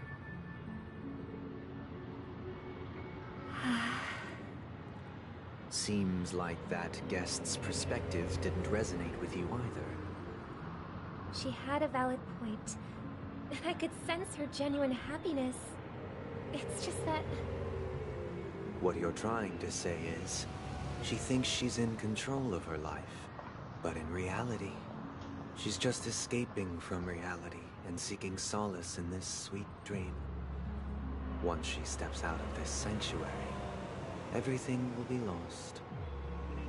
Well, she did make mention of being able to afford a room, didn't she? However, the paradise in our dreams, it doesn't have to end. No, and the paradise we yearn for shouldn't be just a fleeting dream either.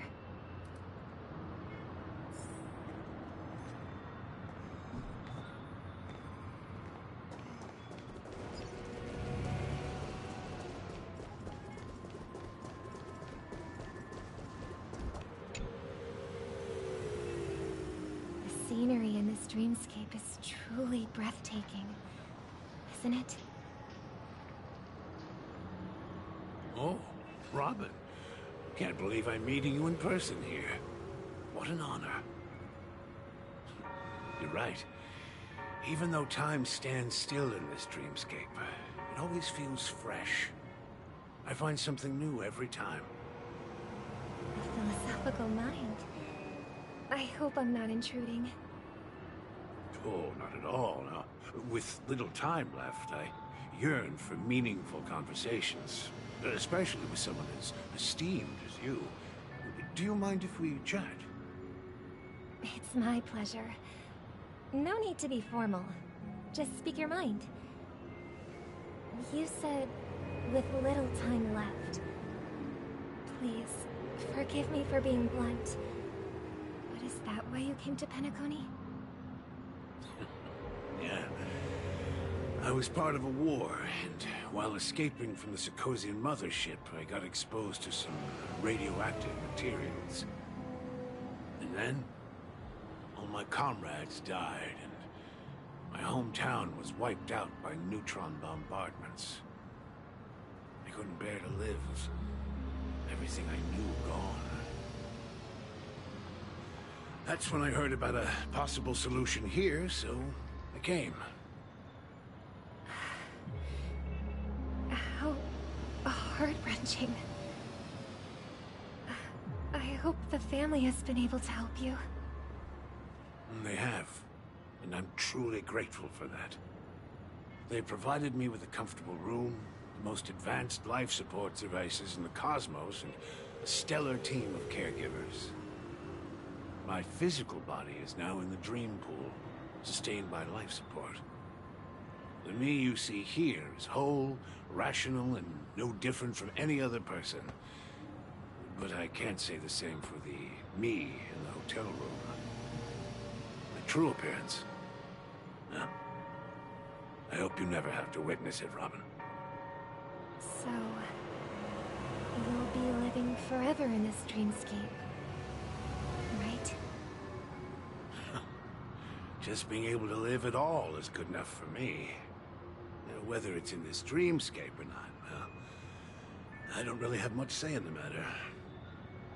My world has been torn apart, and my life could end any second. So, even if this whole place is an illusion, it's still my paradise. And I'll treasure every moment I spend here. How I envy those everlasting things. That old man's story. It's so tragic. Fortunately, this sweet dream gives him joyful memories to hold on to for the rest of his life.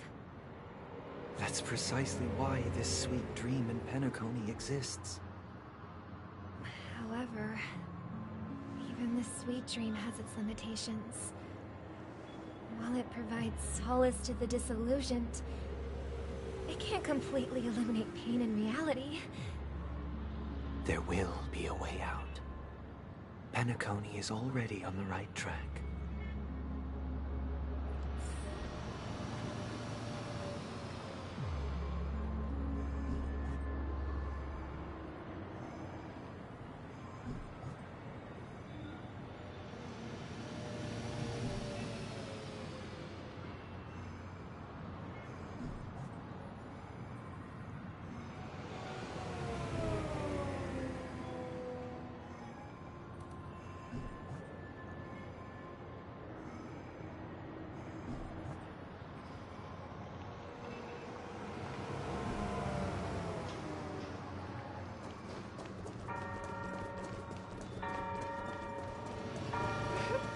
Look what we have here. A lovely young lady. Wait. Brother, what a surprise to see you again. Show yourself. Your trick won't work on us. I've heard that a skilled masked fool received an invitation too. That must be you, right? Did you enjoy yourself? Barely. The people here are way too gullible. A little bait is all it takes for them to bite. And they run away at the slightest hint of danger. In other words, they're naive and cowardly. Now that you've had your fill, it'd be wise to leave before it's too late. The music of the harmony doesn't tolerate discord. What? Now that you have the real Robin, I'm useless? Oh, how disheartening. I've done so much for the family. You should be thanking me, because if it weren't for me cleaning up this mess, Penacony would still be in shambles. Don't you think? That was a personal request from the head of the Iris family, and it has nothing to do with us. Step aside and stop causing trouble for the Charmony Festival. The Charmony Festival? You think you can scare me? You think I have no idea what you're planning? I don't care what you're thinking, Chicken Wing Boy. But I'm pretty sure our lovely Robin won't be appearing on stage. After all, you're well aware of what a sorry state this dreamscape is in under the banner of harmony. Penacony, the land of the dreams. Is this truly the paradise you desire? Stop it. What's the rush, Chicken Wing Boy? Did I get to you? Our paradise is none of your concern, masked fool. Leave now, or the family won't tolerate you anymore. All right. I'll go. But Robin, I suggest you seriously consider this. Do you really believe those living in dreams can escape pain and find true happiness? Well, I've done my part, and now I'm simply waiting for the fireworks to begin. Here, the last 2 gifts for both of you. And don't lose them. If by some unfortunate chance the Charmony Festival starts against all odds, remember to use them during the show. And it'll be thrilling. Bang! I heard a raven cawing in the distance. It seems the Dream Master will arrive soon.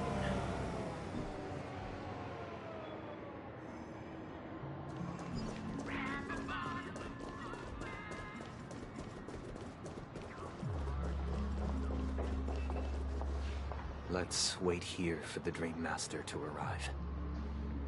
Okay. By the way, brother, I heard you no longer have a sweet tooth. Back when we were kids, you used to steal my desserts. Seems like a lot has changed during my absence. What exactly happened? Well, someone has to stay awake even in this sweet dream. But that someone doesn't have to be you, or anyone in particular. You're carrying too much on your shoulders, brother. The paradise in our dreams. It shouldn't be like this. Penacony is nothing more than a dream. It can't erase the worries and pain of reality, or bring true happiness. It only offers an escape from reality. Nothing more. Remember the old man we met earlier? Without this dream, he might have completely lost himself. That might be true, but even without Penacony, he could have chosen another path. As far as I know, the Intelligentsia Guild has been promoting their rehabilitation techniques for a long time now. That path may have been more ordinary and challenging, but now he's in a comatose state. And that sweet dream has become sort of end-of-life care. His fate is sealed. Is Penacony granting these people a future? Or is it taking it away from them? Well, don't forget this. Not everyone really has a future. The future for humanity is like the sky for birds. People mistakenly believe that flight is inherent to birds because they've never witnessed those birds crashing to their death. Do you remember how we took in that little Charmony dove when we were young? Yeah. We took care of it. Provided food and water, groomed its feathers. And later, when I decided to leave Penacony, I opened the cage and set it free. Well, I didn't mention what happened to it in my letters because I didn't want to upset you.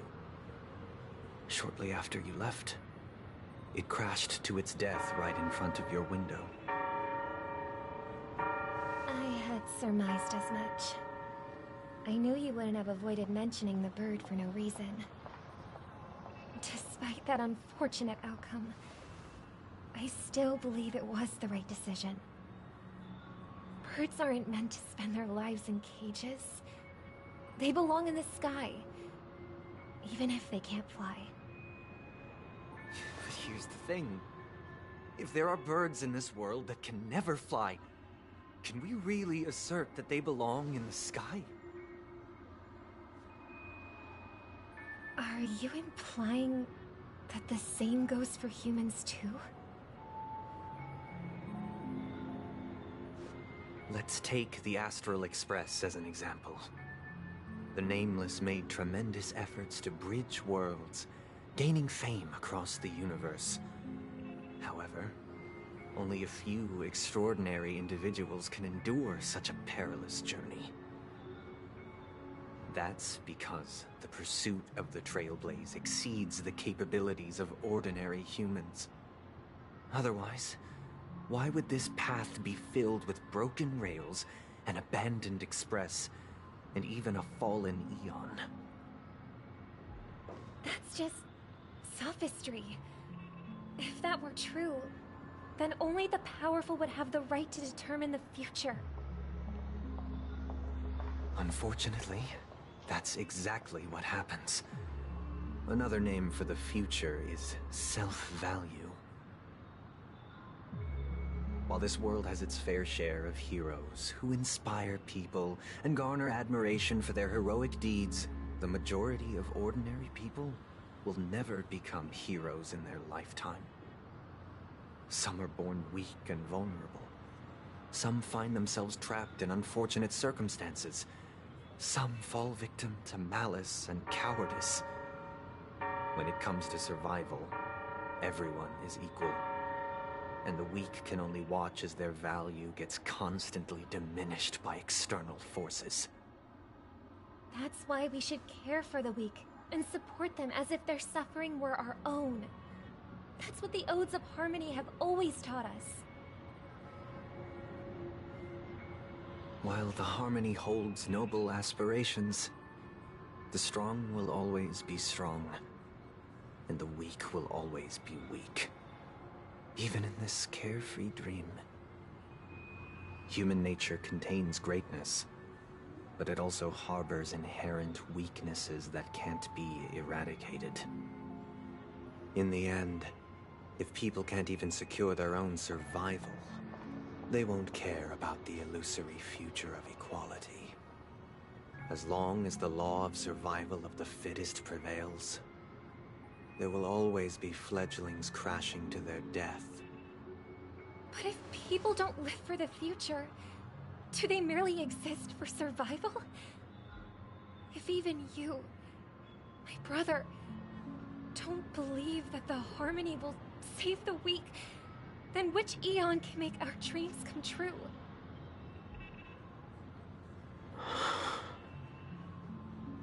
People often forget that when the first bird took flight, the entire world envisioned a future where no more fledglings would ever crash to their death. Are you reading, sister? What are you reading? Mr. Gopherwood gave me a picture book. It's about the story of the harmonic strings. If I could become a chord master, I'd like to summon Dominicus, the harmonious choir. I want to sing with everyone and spread our wishes so that all can feel happiness and joy. I see. Then, I would summon the harmonious choir too. Don't you have a wish of your own, brother? Of course I do. It's just that it includes your wish and everyone else's. I long for a true paradise where everyone can find peace. Then, let's build a stage there, and invite everyone to our performance, so that both our wishes come true through the power of the harmonious choir. It's a deal, then. Yeah, it's a deal. But how can I become a chord master?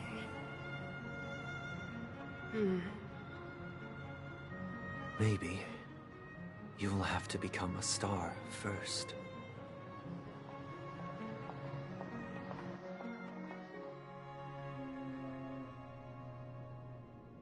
You're back sooner than I thought. Any results? Yes. And now, it's up to us to forge ahead. Huh. Since his last will has now been conveyed, my final mission is complete. But pardon me if I sound curt. It's good to have determination. The path Mikhail left for you is not an easy one to tread. Why else would he have chosen to sleep in solitude, staking everything on some nameless in the future? But you have the numbers, and in numbers comes strength. So that might just delay your inevitable a little more. Got any more encouraging words? As I see it, relying on Weld's negotiations alone is far from enough. Regardless of whether the other party will be compliant, negotiating simply allows us to meet them as equals, and won't grant us an upper hand. Penacony is our rival's home turf, and we already have very few chips left to play with. Rather than idly sit around while the family's got us blocked off, an offensive approach might be a wiser course of action. We're more familiar with the Stellaron's properties than most, and since it's the key to stabilizing the sweet dream, it's vital to the family's interests.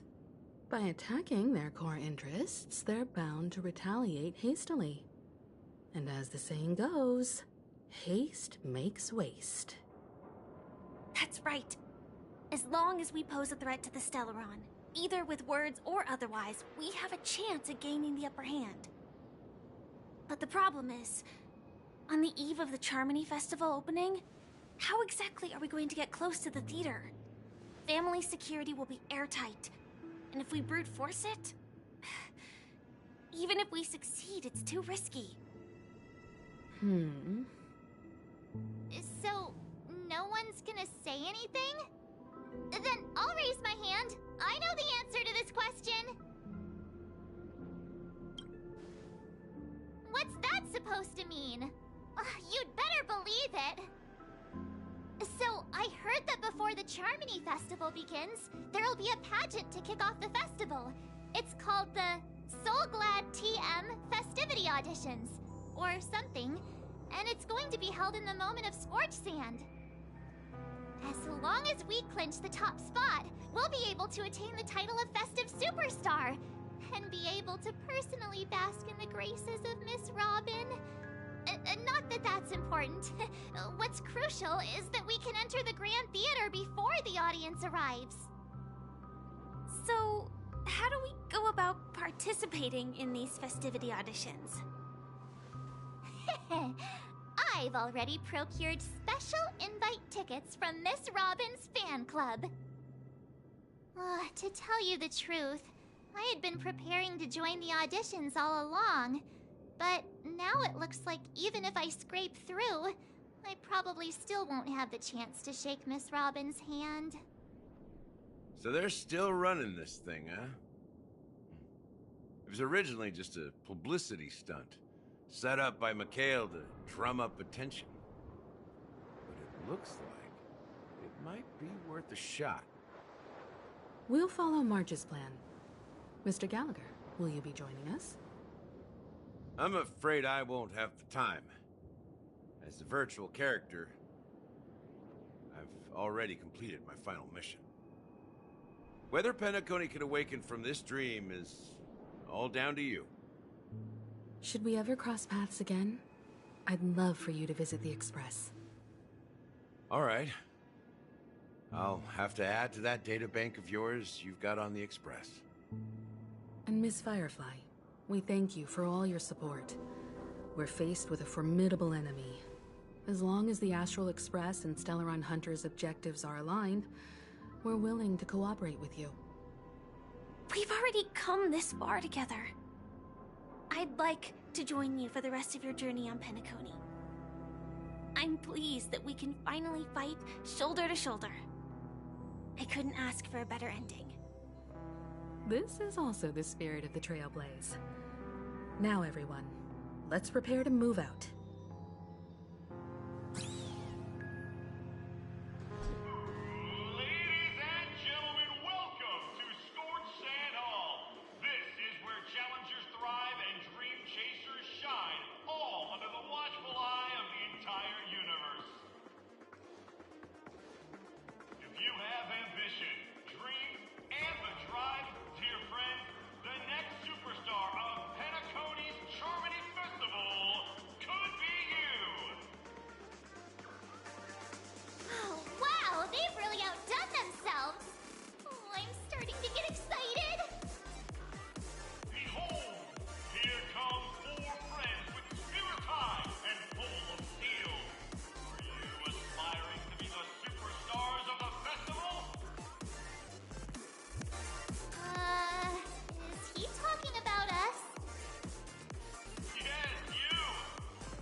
You four? What are you hoping to get out of all this?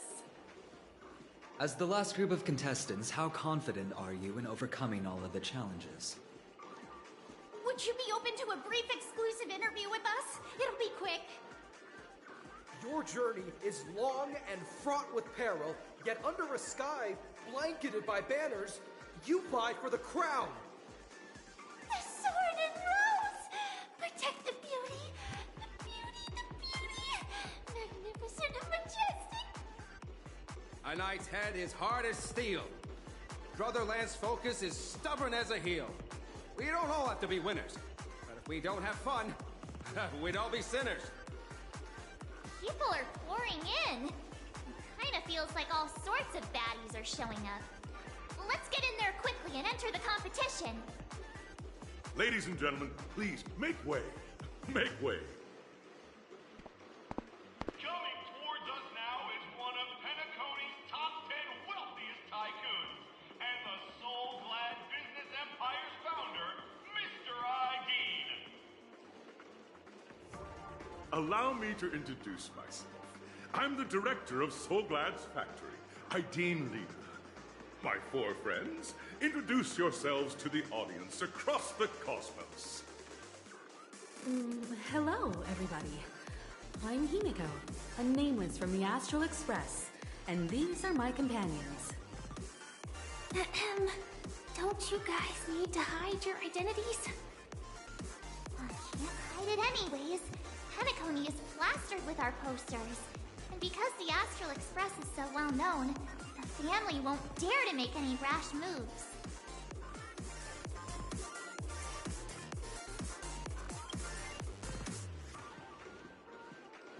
Hello, everyone! I'm March 7th.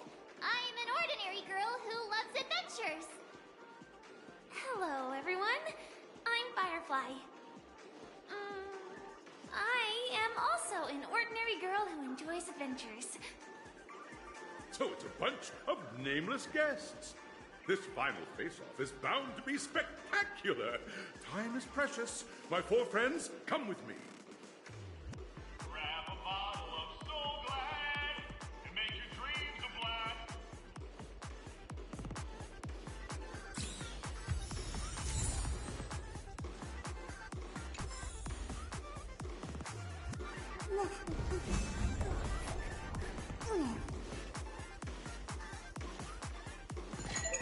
Hi, this is Toka speaking. 여보세요? Hi. 好，知道了. Sure thing.